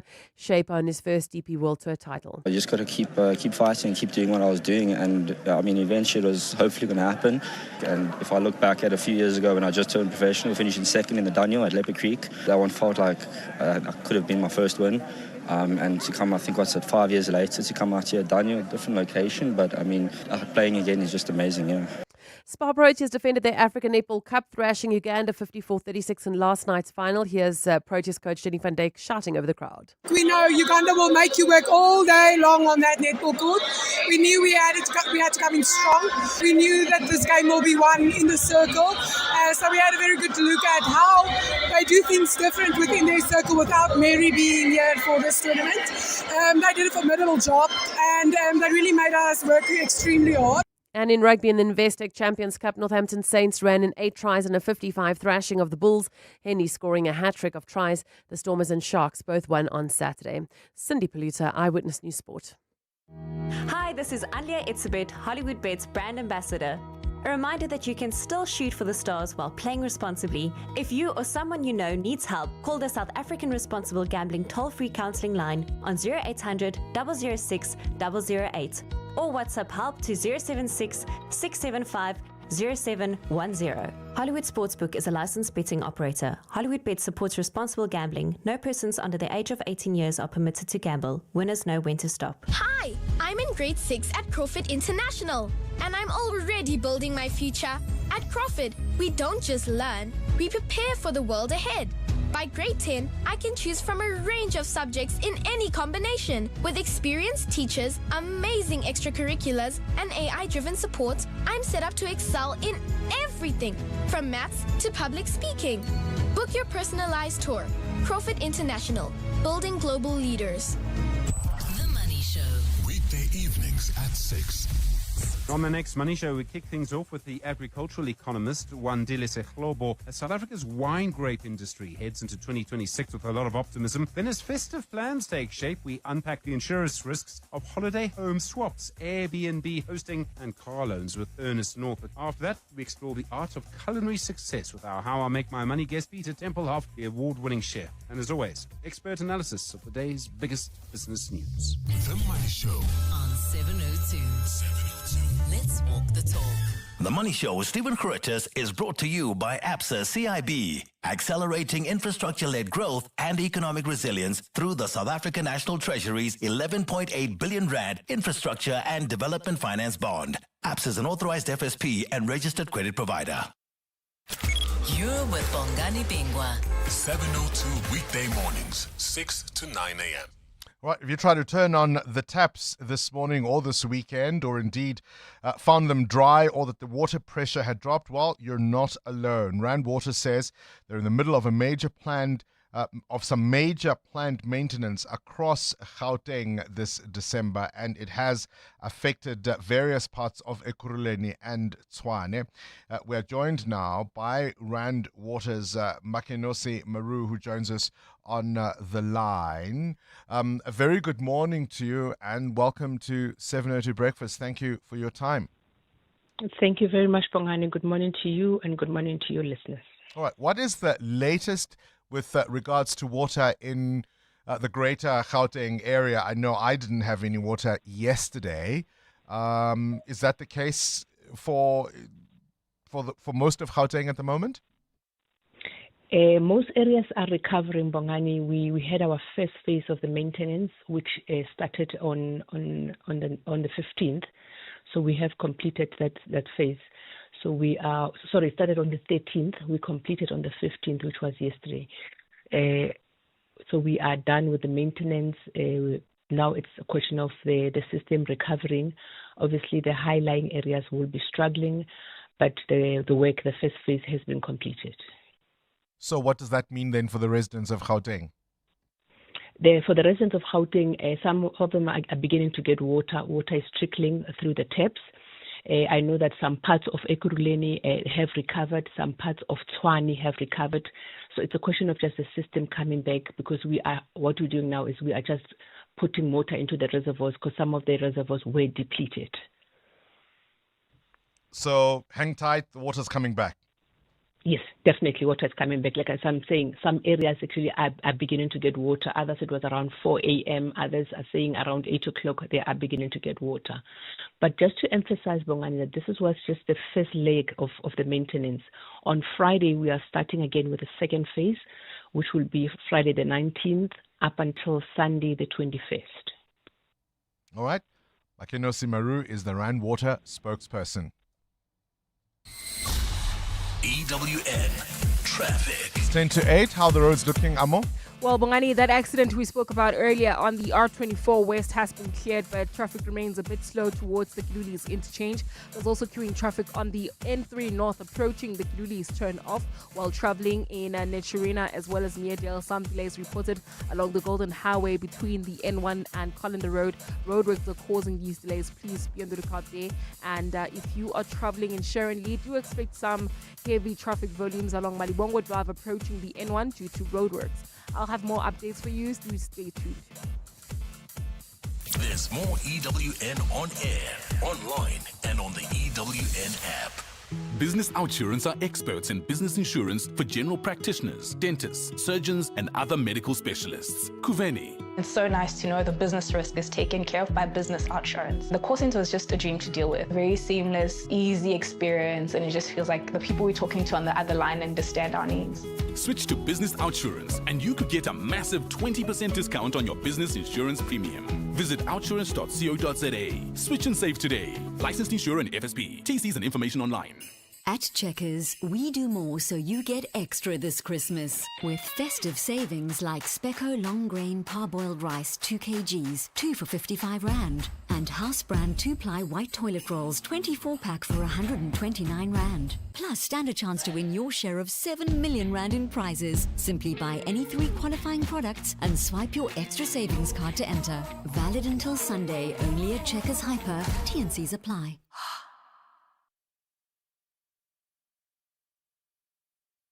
Join us. Let's walk the talk. This is 702. Hi, Bongani. Idani here. I have 2 instances where I've seen that I've made it.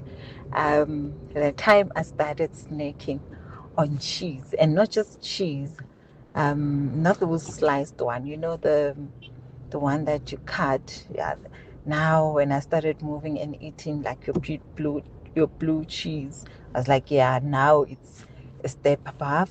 And the other one, when I started to pay for my own holiday, like I could pack my bags and say, I'm going on a holiday, not to visit someone else's house, but on a holiday. The day that I afforded to buy myself panties, Woolies cake, and shoes, I have a big story to tell about those 3 items.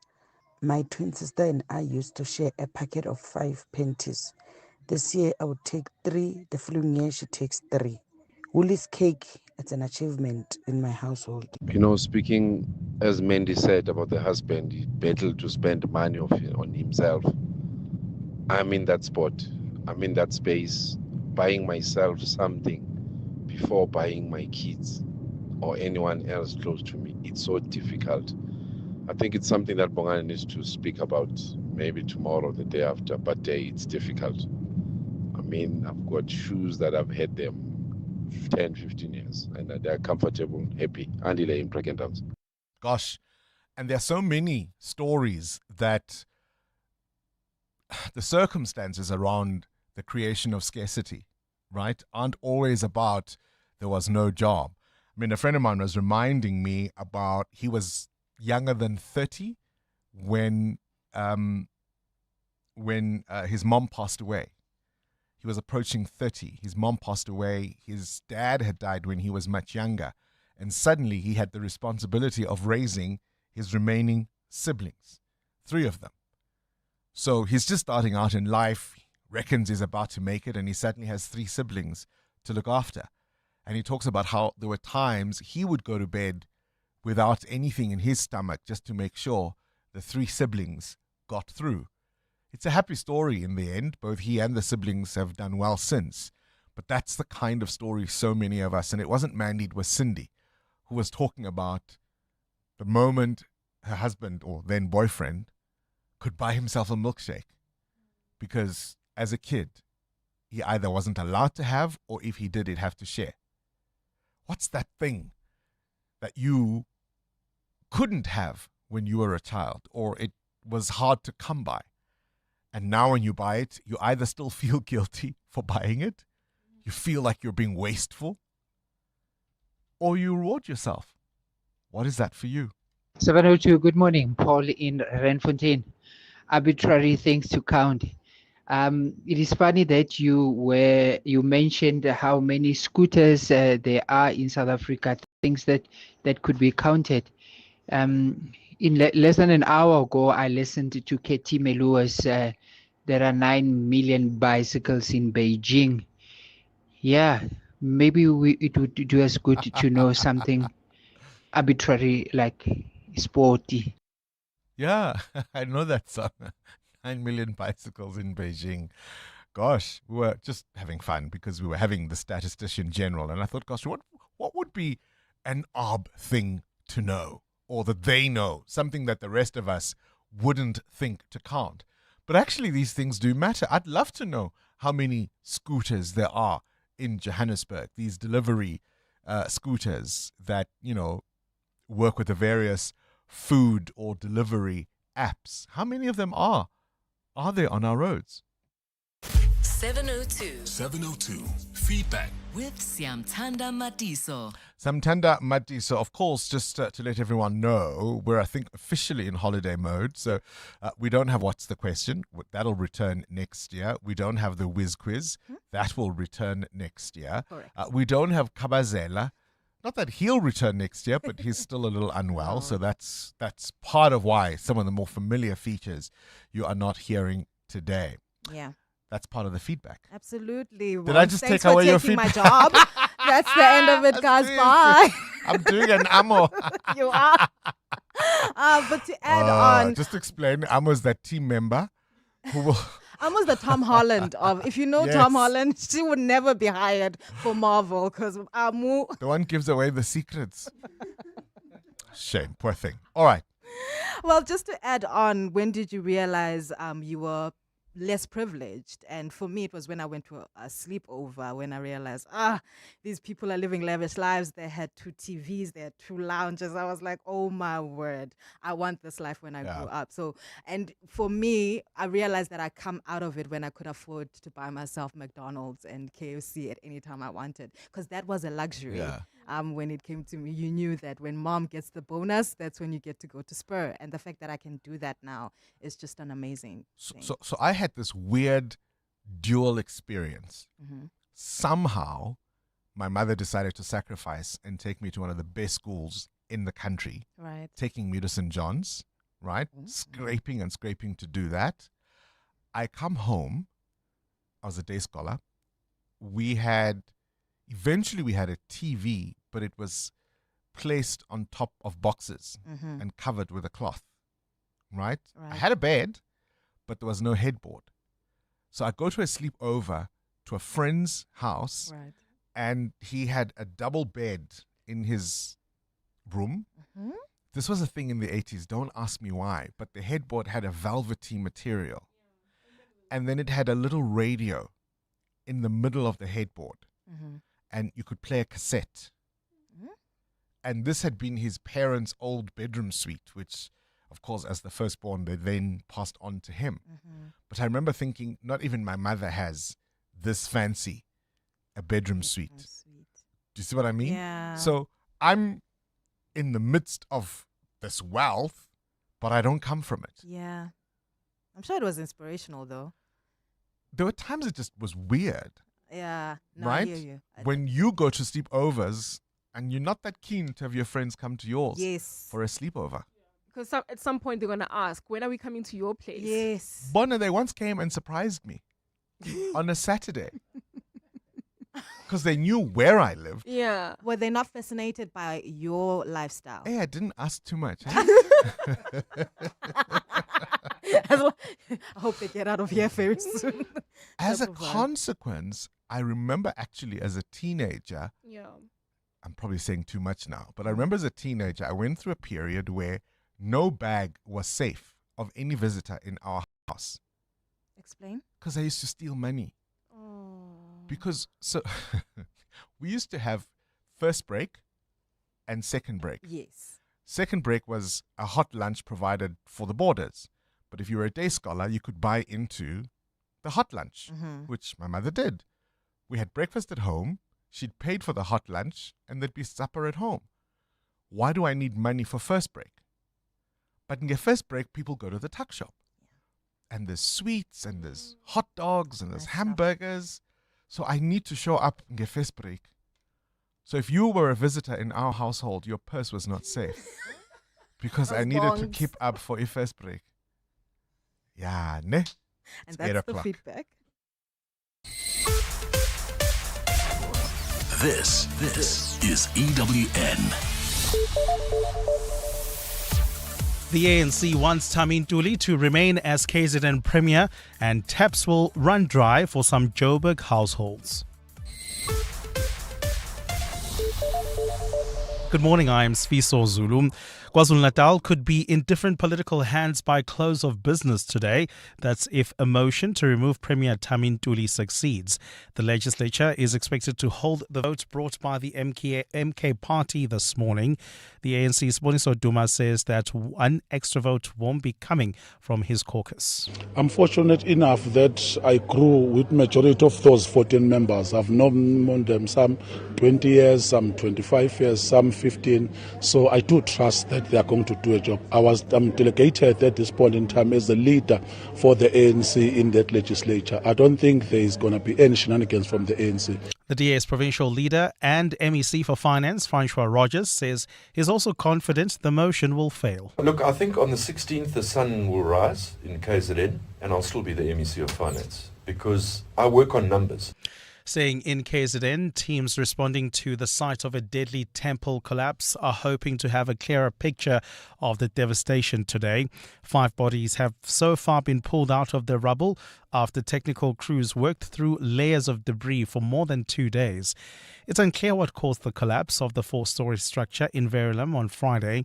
KZN Cooperative Governance and Traditional Affairs spokesperson Senzelwe Mzila. As the teams continue today, we will have a clearer picture in terms of if there is any more. Because remember, this is 4 floors of concrete.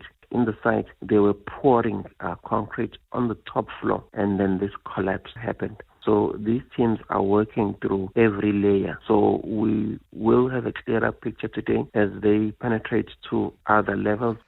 Joburg Water is urging residents to be patient as supply from the Zakenbosch system is slowly being restored following a 48-hour outage. The entity says this is part of planned maintenance by bulk supplier Rand Water until the 8th of January.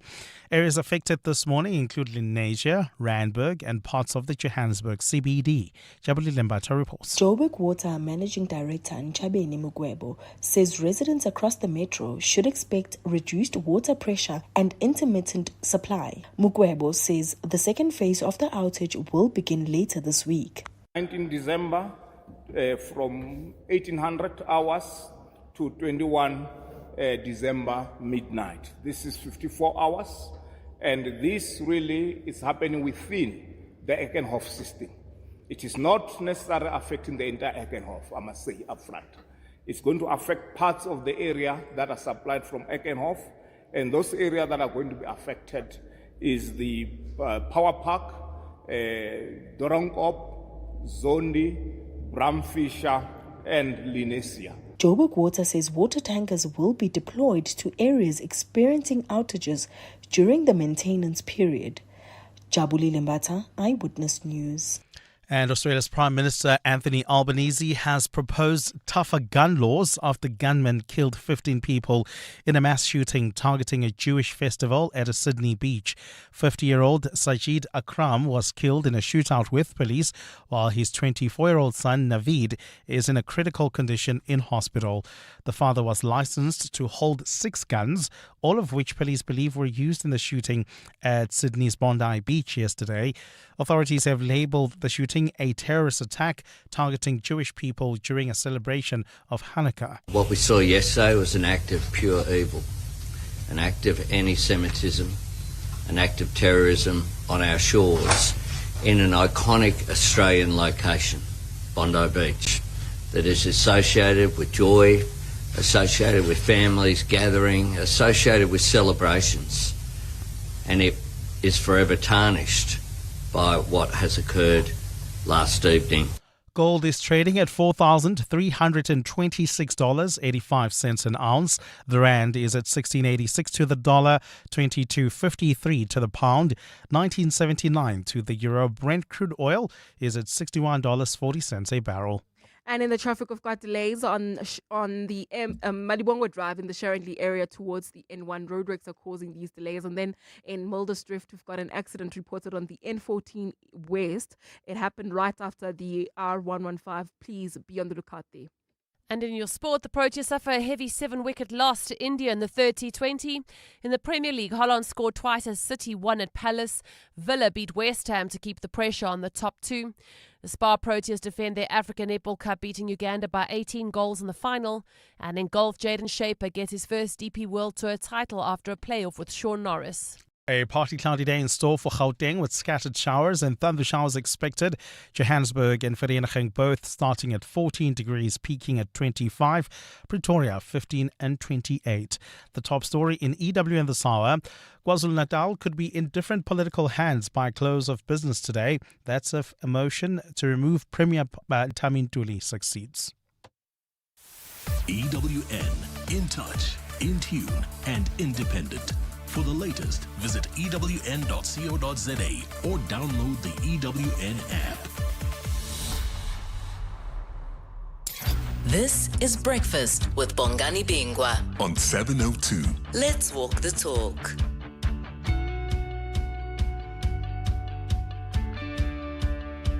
6 minutes after 8 o'clock, it is the 15th of December, the year of our Lord 2025. We're keeping an eye on what is unfolding in KZN.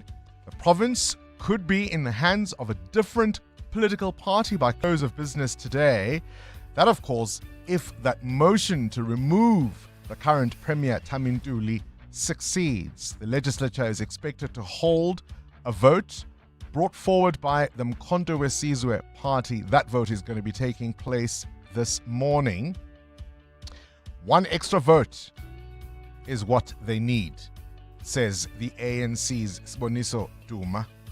The DA provincial leader and the MEC for Finance, Francois Rogers, who you remember we spoke to on Friday, he says he's confident the vote will fail, the motion will fail. We'll keep an eye on that developing story. Of course, MKP is the largest party in the KZN legislature, just not large enough to be in the majority. This is Breakfast with Bongani Bingwa on 702. Let's walk the talk.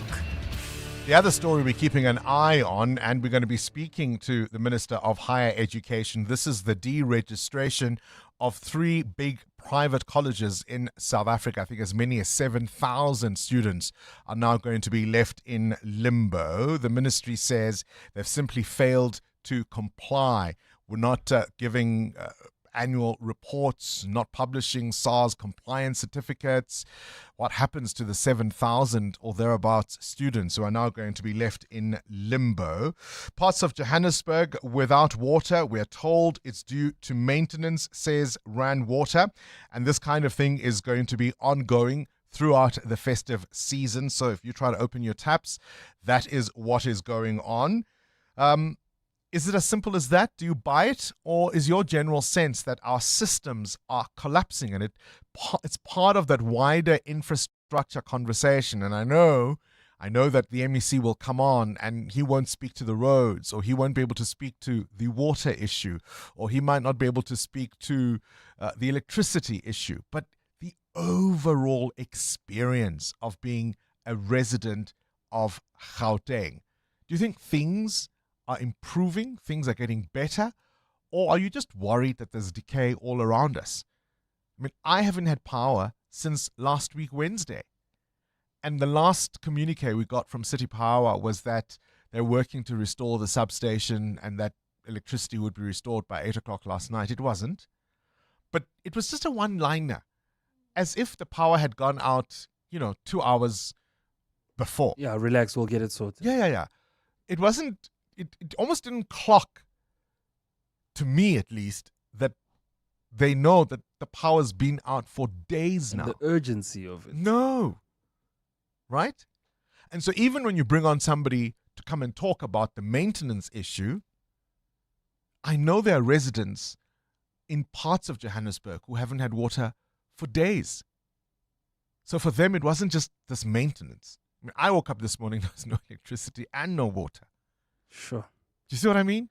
And that's the constant experience. For me, as an analogy, it's like having a household where the roof is leaking and you buy more buckets instead of fixing the roof. So you'll have the people taking you through traffic lights that don't work, helping you with the traffic. You'll have water tankers. All the answers are just temporary, really not really fixing the issue. We're living with Band-Aids, right? With this Band-Aid province. Instead of making sure, that's such a good one, Mutao, that is such a good analogy, right? Instead of fixing the leak on the roof, we're just buying more buckets. We've got people to direct us in traffic.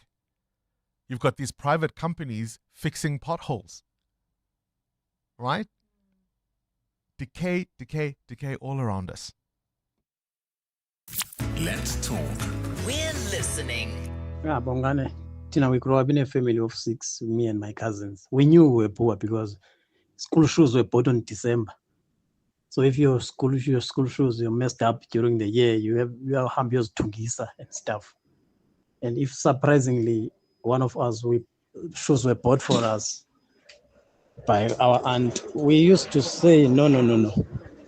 Take those shoes back to the shop, because we knew there was no money in the house.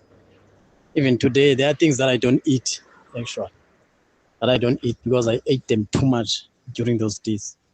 Let me be anonymous. I'm sending this to send a shout out to my parents because my parents did not grow up rich. They grew up quite poor.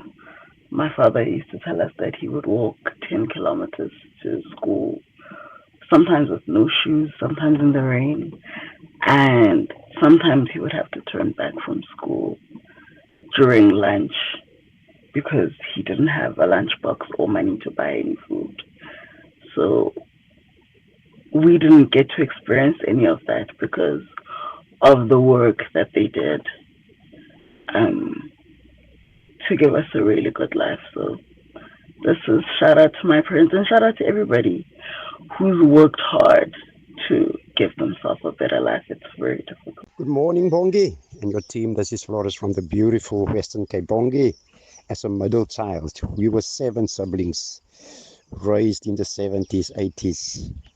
I was always dependent on my older siblings' old clothes. And yeah, boy, oh boy, I had to endure all of that. And now I'm 57.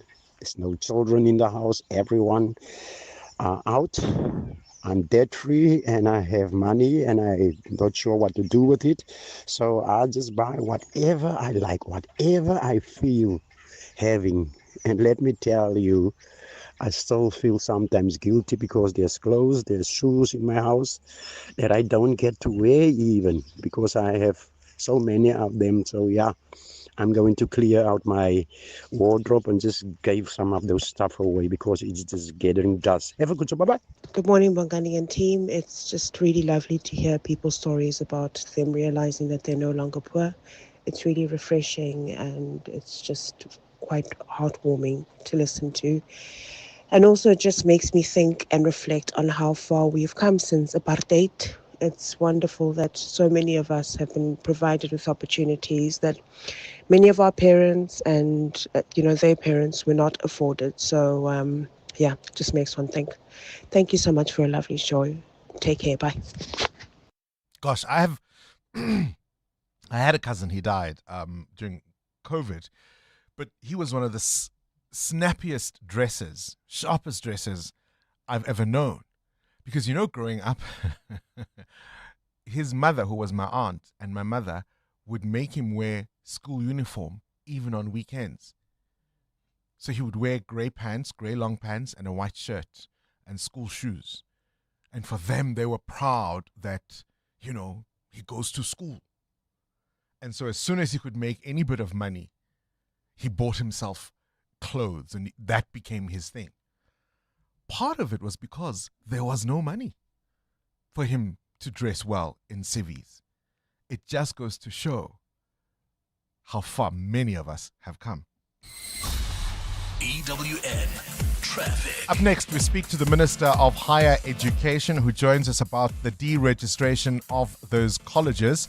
But very quickly, Amo, how are the roads looking? It is a Monday morning, but not as busy as you might expect. Not at all, Bongani, and this could be because of the holiday that's coming up tomorrow. But as we speak, we've got an accident on the Maikwan North right near Boyson's Road. It's causing delays. Please be on the lookout there. And there's another one that's been reported in Mulder's Drift, right on the N14 East, just towards the Beasnodia Drive off-ramp. Please be on the lookout there.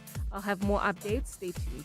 There's more EWN on air, online, and on the EWN app.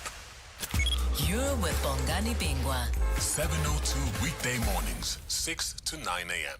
All right, on to this now. Over the weekend, the Higher Education Minister, Manamela, issued a notice of intent to cancel the registration of 3 private colleges. He says they have not complied with the law. This is Damland City Varsity and Ikisa City Campus. The statement was released on Saturday and could likely affect as many as 7,000 students. He joins us now to explain, A, what prompted the move, and B, perhaps what plan there might be for those students now stuck in limbo. Pleasure to have you on the show, Minister. Thank you for your time. Thank you for having me, Bongade.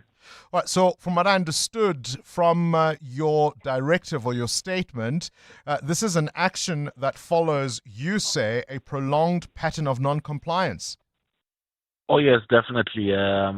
This included the group that owns these institutions not submitting annual reports and also, annual financial statements. But also, this means that we cannot guarantee the sustainability of the institutions. We also cannot guarantee the fact that the fees paid by the students to these institutions, are protected and that they will get what they are paying for. But also, we cannot guarantee, therefore, also moving forward, the quality of the programs that the institutions provide.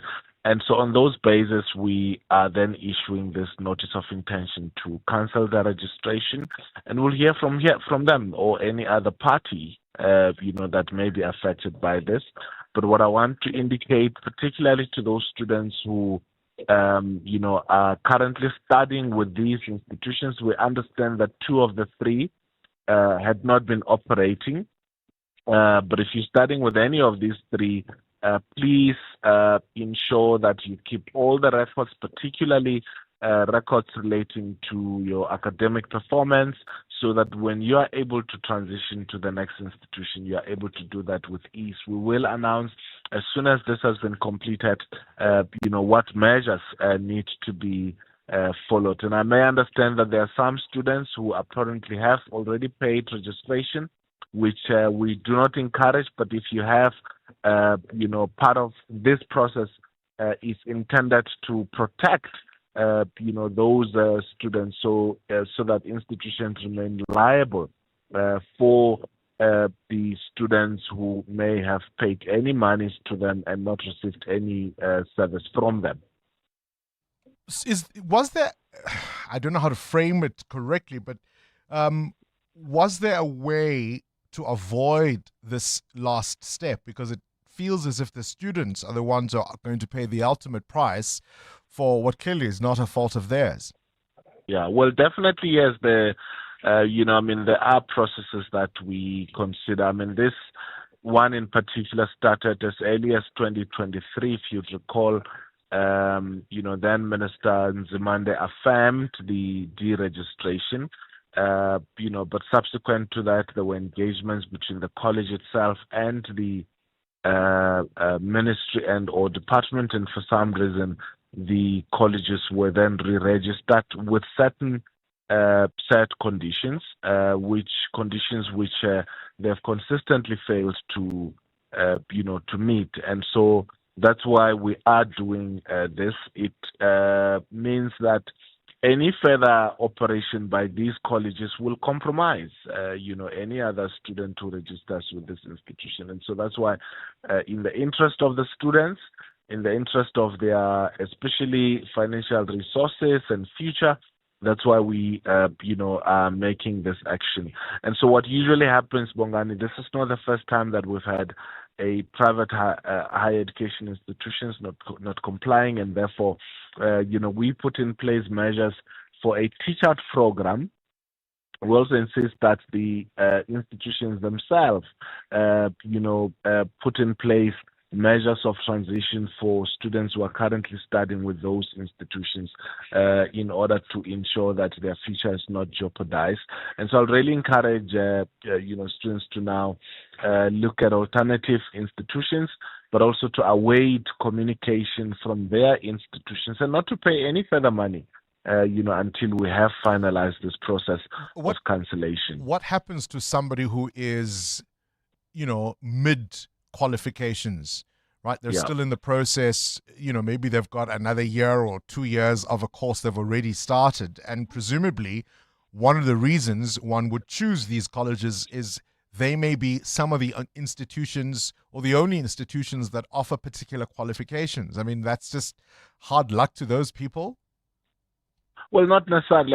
We will look at, a proper teach-out program. So, that no student is left in limbo. And I think details to that effect will be given. I don't think there is any particular institution in this country that has the peculiarity of its program, particularly in private higher education. And so we will, work together with the affected students and also our department, our unit in private higher education, and also with the affected institutions to make sure that there is a teach-out program for each and every student who will be affected by this. And as things stand, does this mean now they are officially closed? That is it, or is there still a window for them to fix things? No, so we have notified them, so they will respond and indicate whether they are intending to oppose this, and if not, we will then go ahead and publish through our Director General the notice that the institutions have now been deregistered, and then all the other processes then follow through.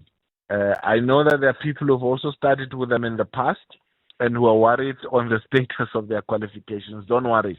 That diploma of yours is still valid. You can still go around, present it to anyone.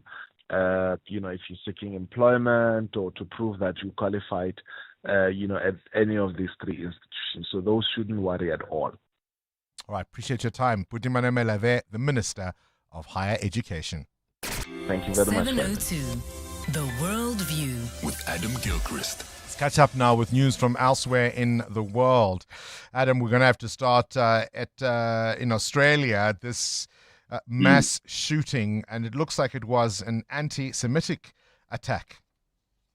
Absolutely. A Jewish festival on the first day of Hanukkah being the thing that was targeted, the event that was targeted indiscriminately.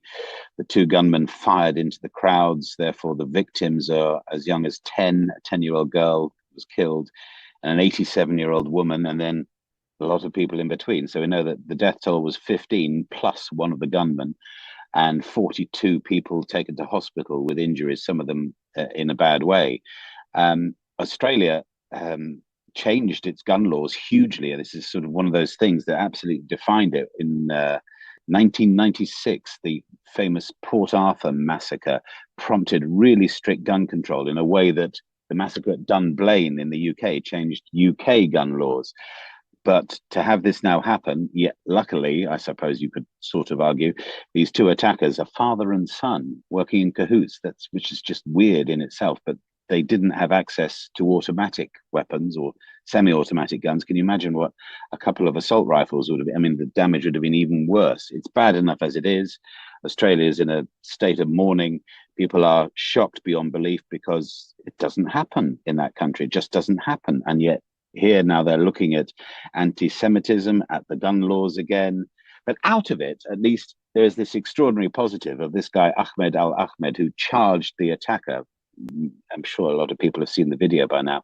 And he charges at the attacker, the dad with the gun, knocks him to the ground, grabs the gun from him, and then sort of puts his hands up to make sure that the police don't shoot him. And you think, wow, could you or I have done that? It took some chutzpah, didn't it, to do what he did? I use the word chutzpah advisedly there as well. Extraordinary act. And so we reach for positives, we reach for how the community is coming together, and this attack has really centered a lot of thoughts in Australia about what is going wrong with society. I think there are going to be all kinds of conversations around this, the motive of these shooters, but also, of course, as you say, the stunning reaction of the man who disarmed the father who was a shooter, and all kinds of conversations about migration. But as you say, perhaps for the moment, just a country in stunned mourning. Let's move now to Europe, Adam. In Germany, authorities have arrested 5 men, and they were planning their own atrocity. Yeah, this could have been so much else. We could have been talking about this in the same way of talking about Bondi Beach, but these 5 men arrested for planning a vehicle attack, whether they were going to drive a car or a bus or a van or a truck or something at crowds at a Christmas market. The 5 arrested over this plot in Bavaria in southern Germany. According to German police, the 5, 3 Moroccans, an Egyptian and a Syrian, had an Islamist motive.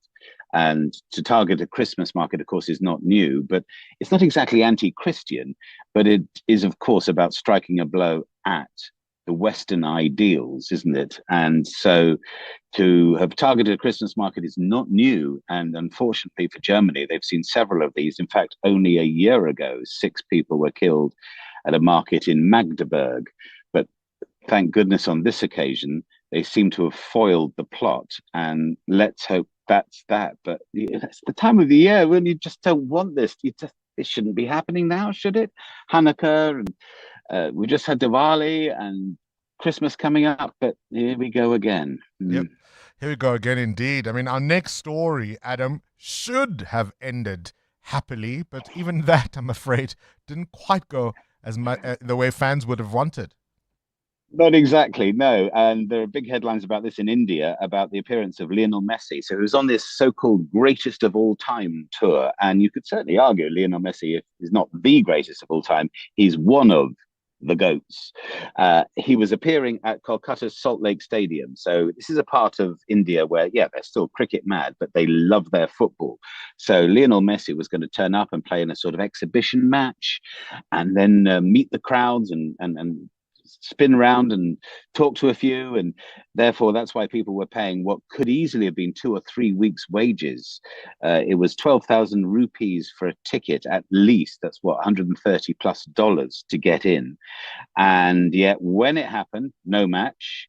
The exhibition match was cancelled. There was no sort of replacement for that. Lionel Messi was just going to walk around and wave at the crowds, but he was so surrounded by officials and security and photographers and that people could hardly get a glimpse. And then they cut it short, and he was there in the stadium for literally 20 minutes, whisked away by security guards, at which point people started hurling items onto the pitch, including seats and cushions and whatever they could get their hands on.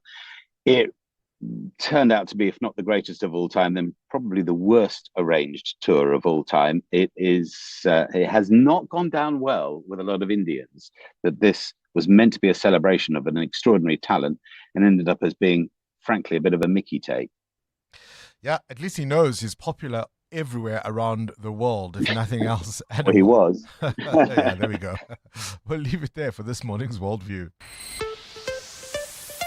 EWN Business. All right, our final business update for the morning, 29 after 8. Transnet has a little bit of good news, Muteo. Yeah, the state freighter logistics firm Transnet says it was able to cut down its debt this year.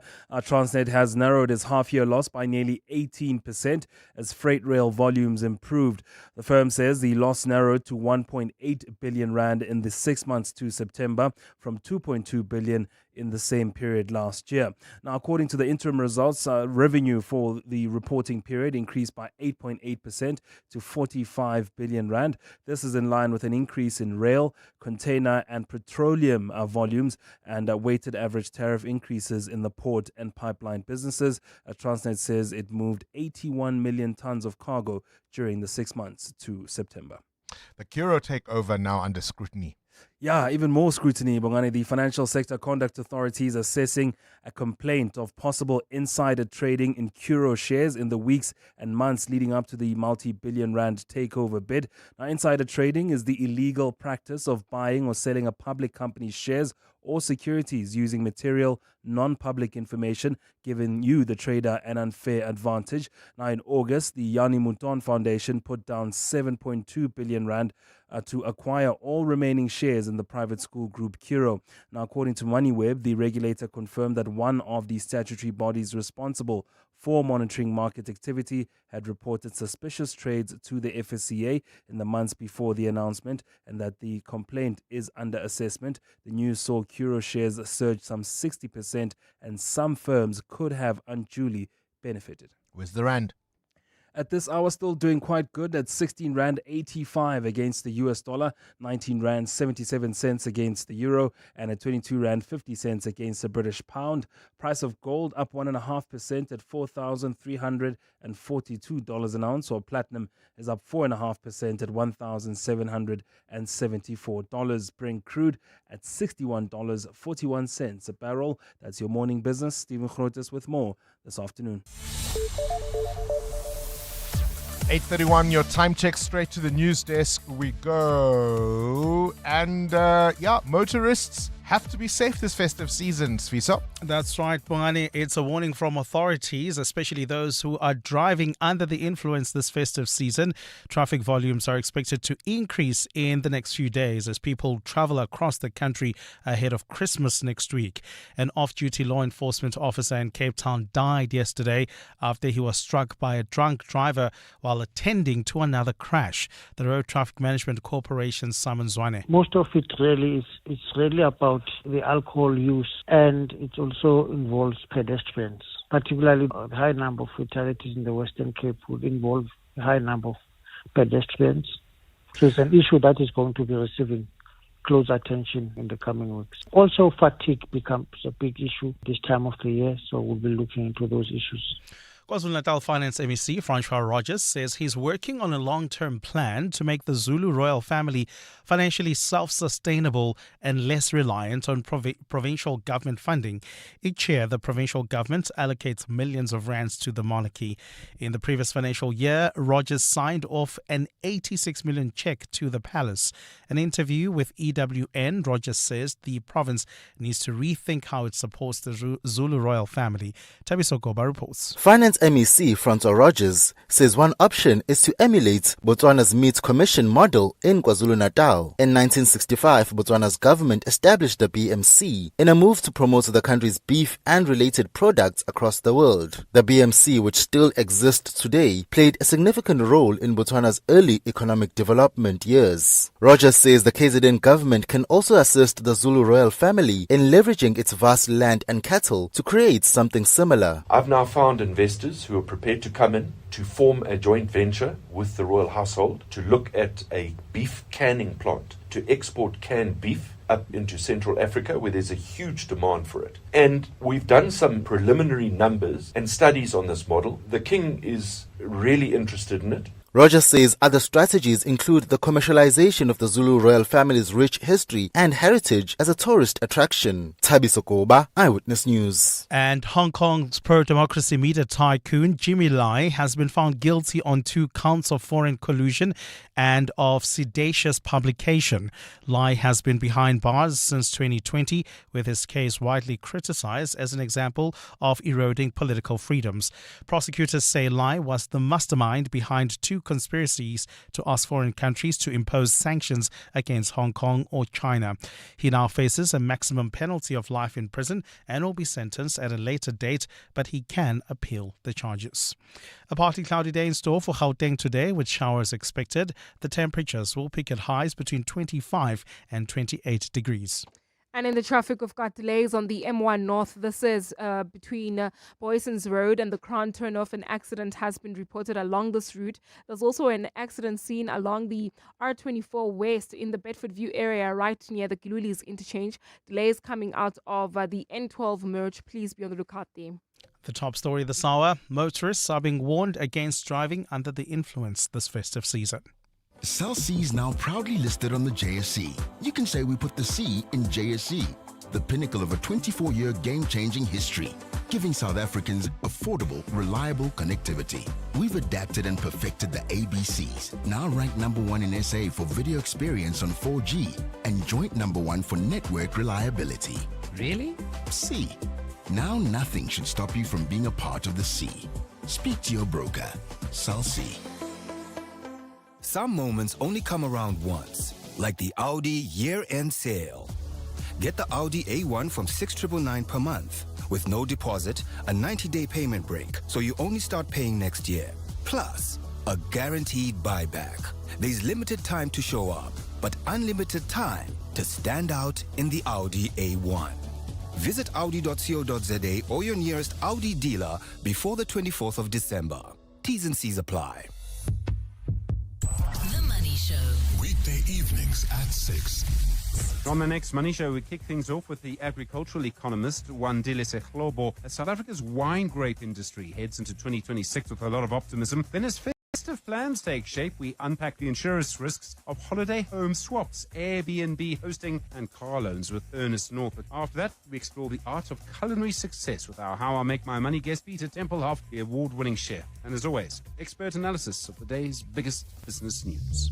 The Money Show on 702. Let's walk the talk. The Money Show with Stephen Curtis is brought to you by ABSA CIB, accelerating infrastructure-led growth and economic resilience through the South African National Treasury's 11.8 billion rand infrastructure and development finance bond. ABSA is an authorized FSP and registered credit provider. 702. WhatsApp Bongani on 072 702 1702. Aye, boy. 5.5 is too much for this government in Gauteng. Yeah, we've got potholes here. What are they saying about the graveyards? Graveyards are a mess in South Africa, especially in Ekurhuleni. Graveyards, guys. Aye. Now he's giving himself 5.5. Aye. It's 2.5. I give them 2.5%. Wow. Morning, Bongani and the team is Veronica from Spraidview. Hey, these guys can't even cut the grass, this government. They can't cut the grass, or must I say the municipality? Yeah, such an easy thing, and I think it's the cheapest job to do, to cut the grass, because everybody cuts the grass in their yard, but when you go outside, it's so terrible, and it makes the place very dirty because of the grass. Yeah, so sad. I rate them 2 out of 10. Thank you. Bye-bye.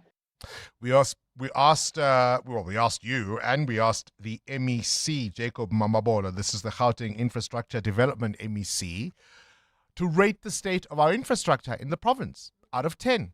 His answer is 5.5. That's what he would say. Many listeners coming with a much, much lower score. And part of the difficulty is that, do you ever get the sense that everyone is working in silos, right? So there isn't one person taking overall responsibility. So the roads, he'll say, no, I don't know anything about the roads. Ask that department. Then the provincial department will say, no, actually, it's the national department. Or the national department will say, no, it's the metro, it's the municipality. But in terms of your experience as a resident, you are dealing with all of these things coming at you all at once. Cindy Paluta, let me tell you a funny story. On Saturday, I went to a very, very fancy 40th party. They had a theme and everything. I was dressed to the nines. The party was at the very posh Kelani Country Club. But to get there, I have had no power since Wednesday. So I had to boil water, because I still had water then. I had to boil water in the biggest pot. Because we have a gas stove, I could do that. And then I mixed the water and washed in my shower in a little basin. Right? And I remember, because when we were kids, this was part of how you grew up. We didn't always have a bathtub, right? So you'd wash in these little vaskoms, as we used to call them. And you weren't allowed to actually wash in the dish itself. You would pour the water onto you. And then one of the greatest pleasures was being able to take this thing and then to throw and pour the water over yourself. And I just thought it was so ironic. There I am in probably one of the poshest places in the town, pretending to be posh when I had washed Kavaskom, because the infrastructure is just collapsing all around us.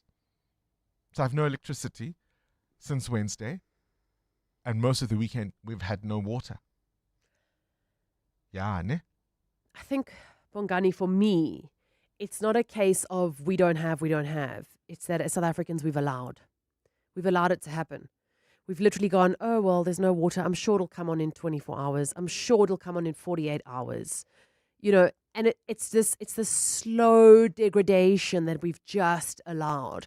I mean, you speak about the roads. Our road, my road in my residential area, has about 7 potholes now gathered in one little section, which exactly what you said.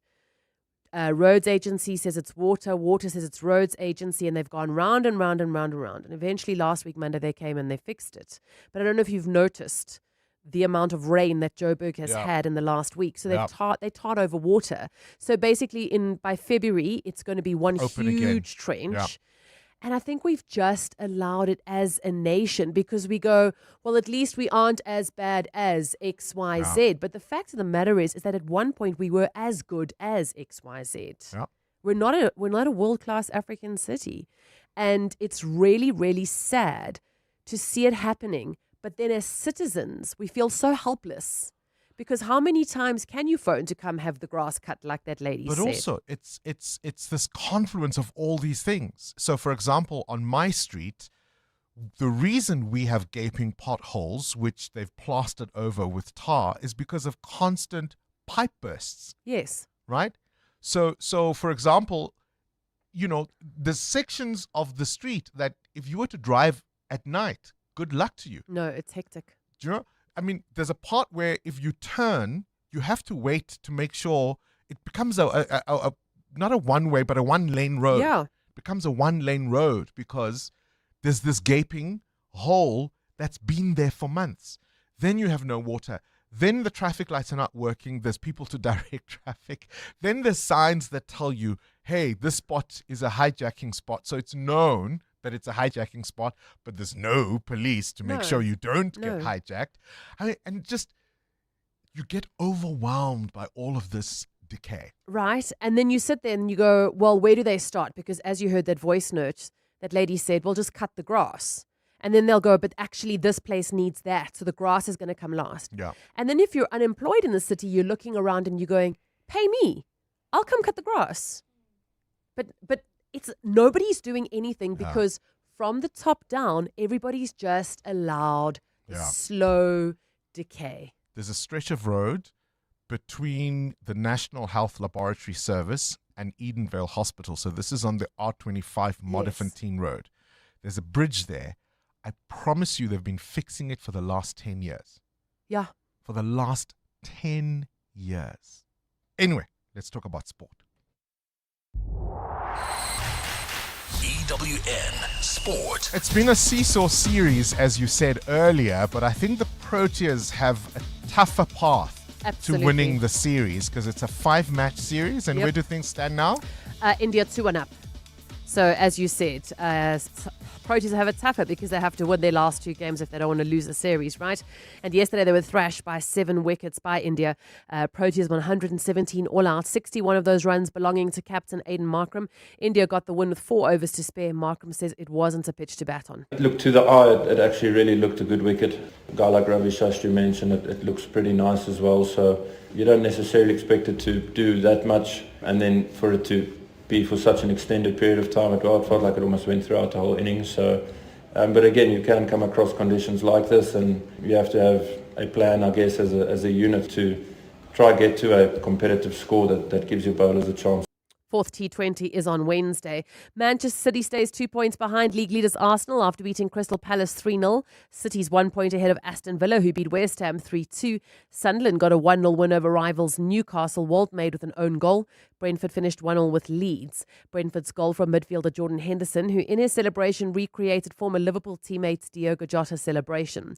And Tottenham Hotspur humiliated by Nottingham Forest 3-0. Spurs boss Thomas Frank. That was very disappointing. It was a bad performance. Frustrating because I think the last 3 games were good on performance and result, and they're normally linked. It's not the first time we've seen that. This year, last year, whatever. That's something that's ongoing work in progress before we be more consistent in that. Of course, it doesn't help that we made 2 mistakes with the first 2 goals, but again, that can happen in football. Tonight, Man United host Bournemouth. United boss Ruben Amorim says he understands former players' criticisms of him and the team. I think it's a fact that me as a manager of Manchester United, I think we are underachieving. We should have more points, especially this season. So I take it that naturally they see Manchester United with the standards that they lived here, always winning. So it's hard for them to see their clubs in this situation. Spa Proteas retained their African Netball Cup, beating Uganda 54-36. Proteas coach Jenny van Dijk says apart from winning, they had another goal in mind. We had a good first quarter. Second quarter, we only managed to win by 2. So we knew we had to get a real strong third quarter going. in order not to give them too much belief moving into that final quarter. We've got our own goals. We want to score at least 60. We just fell short on this specific game. But you know what? We're the champions, and that should be good enough for today. In rugby, the Bulls suffered back-to-back defeat in the Investec Champions Cup, going down 55 to Northampton Saints. And in golf, Jaden Shaper got his first DP World Tour title, beating Sean Norrish on a playoff to win the Alfred Dunhill Champs at Royal Johannesburg. Both players had finished on 16 under. Cindy Paluta, Eyewitness News Sport. EWN Traffic. Right, let's wrap up the morning's traffic. It's 14 minutes before 9. Amo, what are you seeing? Well, Bongs, we still have got some issues on the R24 west towards the Kiluli's interchange, and that's due to an accident there. While traveling on the Mike 1 south towards Sandton, do expect delays coming out of the Baku interchange. And there's also some delays reported on the M1 north coming out of Boysons Road, and that's due to another accident scene. More updates at the top of the hour. Stay tuned. There's more EWN on air, online, and on the EWN app. Is your wallet burnt out from all the festive shopping? Time to catch a break with Outsurance, where you'll either save or get cash. That's right, get a quote, and if Outsurance can't beat your car insurance premium, you can ask them for 500 Rand cash. Make that 1,500 Rand if you've been claim-free with the same insurer for 3 years. Get Outsurance festive savings or cash. SMS out to 45142. So that's out to 45142. Outsurance is a licensed insurer and FSP. T's and C's online. So, Timms, what will you say? Is Bongs more of a sports betting man or a casino player? Doesn't matter what I think. Fact is, whatever he chooses, he's got a chance to scratch and win. What do you mean? Betway Scratch is back, bigger than ever, and giving everyone the chance to beg a share of a guaranteed 1.5 million Rand in daily prizes, along with 4 brand new cars. Well, it's the season of scratching and scoring. Only at betway.co.za.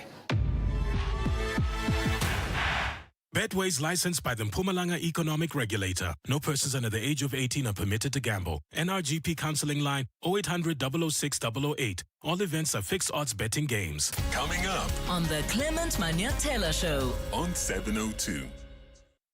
The Clement Manyatela Show is between 9 and 12, and he was certainly smarter than I because he's taken the long weekend. Khumuzu Modise in the hot seat. A very good morning to you. Morning, Bongs. How are you feeling? I'm all right. I think I'm good. How are you? I'm very... if only I had water Yeah. and electricity, but otherwise I'm fine. Oh, my goodness. Sorry about that. Yep. What's on the show this morning? Listen, we're going to start with the open line. And on the open line, we are going to be reacting to that conversation that you had with the Minister, Manamela. But also, at around this time of the year, parents are looking for, colleges, universities, schools for their children for next year. And I can imagine the panic that's happening right now. So many people fall into the trap of registering with these organizations that are deregistered, that run the risk of being deregistered. And I don't think it's good enough that government comes out and says, oh, you should go on the website or you should check with us. There must be a drive, Bongani, to make sure that people know where not to register and where not to go. Yeah, I mean, I've had these fights with different ministers, even about the fly-by-night schools, for example, not just, colleges, where they say they don't always know. They themselves don't always know. Yeah. Right? Look, it's unacceptable. And I do know, I'm sure that there are people that have registered with the Damelin, with the city varsity already, have applied, have paid. So I'm hoping we'll get reaction to that and hear from people that are maybe even already studying with the Damelin. I mean, this has happened. It happens every other year. It happened with Blade and Zimande also when he was minister. So we'll have that conversation with the open line. And then in the second hour of the show, we take a look at some of the news stories that have been making headlines. We will go to that Solima Latsi directive, right? The Minister of Communications on the BEE laws, the relaxation of the BEE laws. We'll have a conversation with Communications Committee Chair in Parliament, Kusela Diko, on that. I know that they're very unhappy about this, but also they're concerned about what this means going forward. They've called on ICASA, to make sure that whatever happens with the minister in that department is above board. So we'll have a conversation with her in a bit. And then also in that same hour, we'll be staying on a story. It's the RAF, and I know it's a story that you've been doing quite a bit, Bongani. There's more shenanigans there, this time about a call center. Guys, I saw that. I think was in the Sunday It's in Times the Sunday yesterday. Times. Yes. Yesterday. Yes, Yeah, I saw yes. that. I mean, how They spent 250 million rand on their call center. 25 million rand on their call center, and then now they've got a call center outsourced for 199 million rand. Yeah. Okay. So we'll speak to the It's a million journalist. there. It's a million Just there. a million, You get a million. I don't get a million. Look, it's shocking. But Sabelo Skiti is the Sunday Times journalist who's been following that story, and he's also been following the RAF in general. So he'll be able to just place this all in perspective for us. And then in the final hour of the show, it is the festive season. Many of us are traveling home, wanting to see family. But what happens when you don't have family to go to? And what happens when you are navigating loss after the year we've had? I've been seeing so many videos, Bongani, online of people saying, I'm dreading going home because there's no one there, Gosh. It's locked. Some lady I saw yesterday saying, it was like a spider web in the house. And all I can think of is my mom and when she was alive. So how do you navigate this time of the year when you don't have your loved ones around you? My aunt lived alone in the village and she passed, I think, at the age of about 92. It occurred to me that she's been dead 2 or 3 years now. Sure. It occurred to me that nobody's been to her house since she died. Yeah. Because everybody's here in Gauteng. And Yeah. because she's no longer there, what would the reason for going back be? And so I'd imagine that house has collapsed completely. Yeah. And that's the story of many a Gauteng resident who has to think about what going home will look like for them. The Clement Manyathela show between 9 and 12, hosted today by Khomotso Modise. Every December, it's the same story. New toys, new clothes, and more takeaways. And by January, the bonus is gone. Grow it, don't blow it. With a Netbank investment. Invest 100,000 Rand or more in a Netbank 12-month electronic fixed deposit account and stand a chance to win 50,000 Rand. Invest your bonus and grow your future. See money differently. Netbank. We're licensed FSP and registered credit provider. T's and C's apply.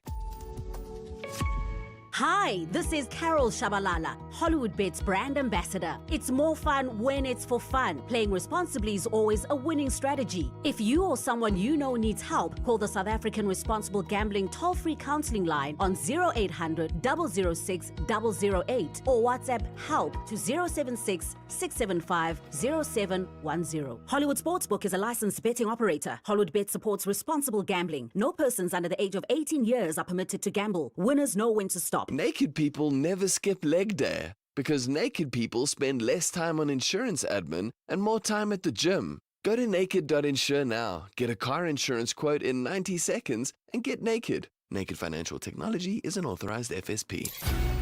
This is Breakfast with Bongani Bingwa on 702. Let's walk the talk.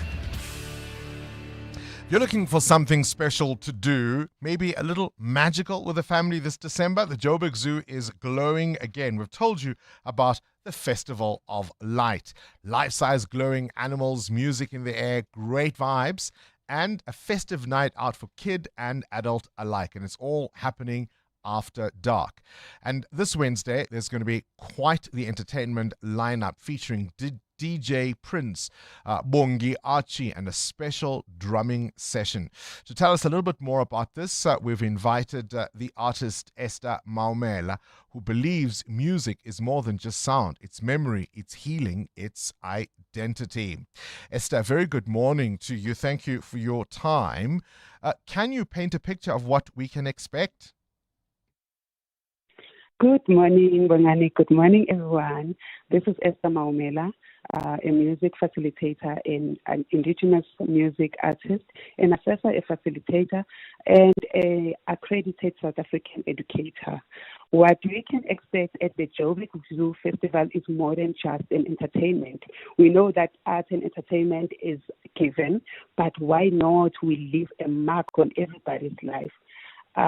What I'm bringing as a drum educator is entertainment, but just a little bit of a spark of an experience in music as well as a touch on parents' life. It is very, very sad to be out here as a parent having a child who live with disabilities or special learning needs. But I use music a bit to change the children's life and to heal and as a therapy for everyone that touches the drum with me. So that will be all besides the entertainment. Do you think that there's enough of a focus, particularly when it comes to indigenous instruments and teaching our kids to learn that kind of music, to learn to play those kinds of instruments? I think there isn't, honestly, and that is why I took that route. As a professional in education, I was supposed to be in class every day and teaching as other teachers. But because I didn't want the fact that I can be moved anytime from teaching music or creative art to teaching other subjects that are on the mainstream. And I opted for using art as a business, art education as a business, so that I can touch as many lives as possible. At this moment, I'm working with different institutions, early childhood development, whereby I teach African drums only to change learners' lives, to get them out of their shells. I know very well that music is entertainment, and there is no way you don't get entertained. But why not make a difference in someone's life? I don't think it is touched in that manner. Yeah. So you work closely with learners and educators. Tell me about how this kind of music particularly helps with self-expression and kids on a journey of discovery. So when I do the workshops with the teachers, I make sure that I use the beat and the rhythm to bridge gaps between art and the mainstream education. How so? Music, a rhythm is mathematics, right? We are actually calculating the beat is met, we are counting. It's more or less incorporating your physics subject, your mathematics, and for those who are going to be accountants, they can count on a rhythm. And the kids who are struggling with focus and concentration, we use hand interactive to accelerate their brains. So each and every time when I workshop the teachers, when I do my classes, I make sure that I emphasize the fact that we are taking them out, we are taking the learners out of their shells through the reading, the beats, and the art.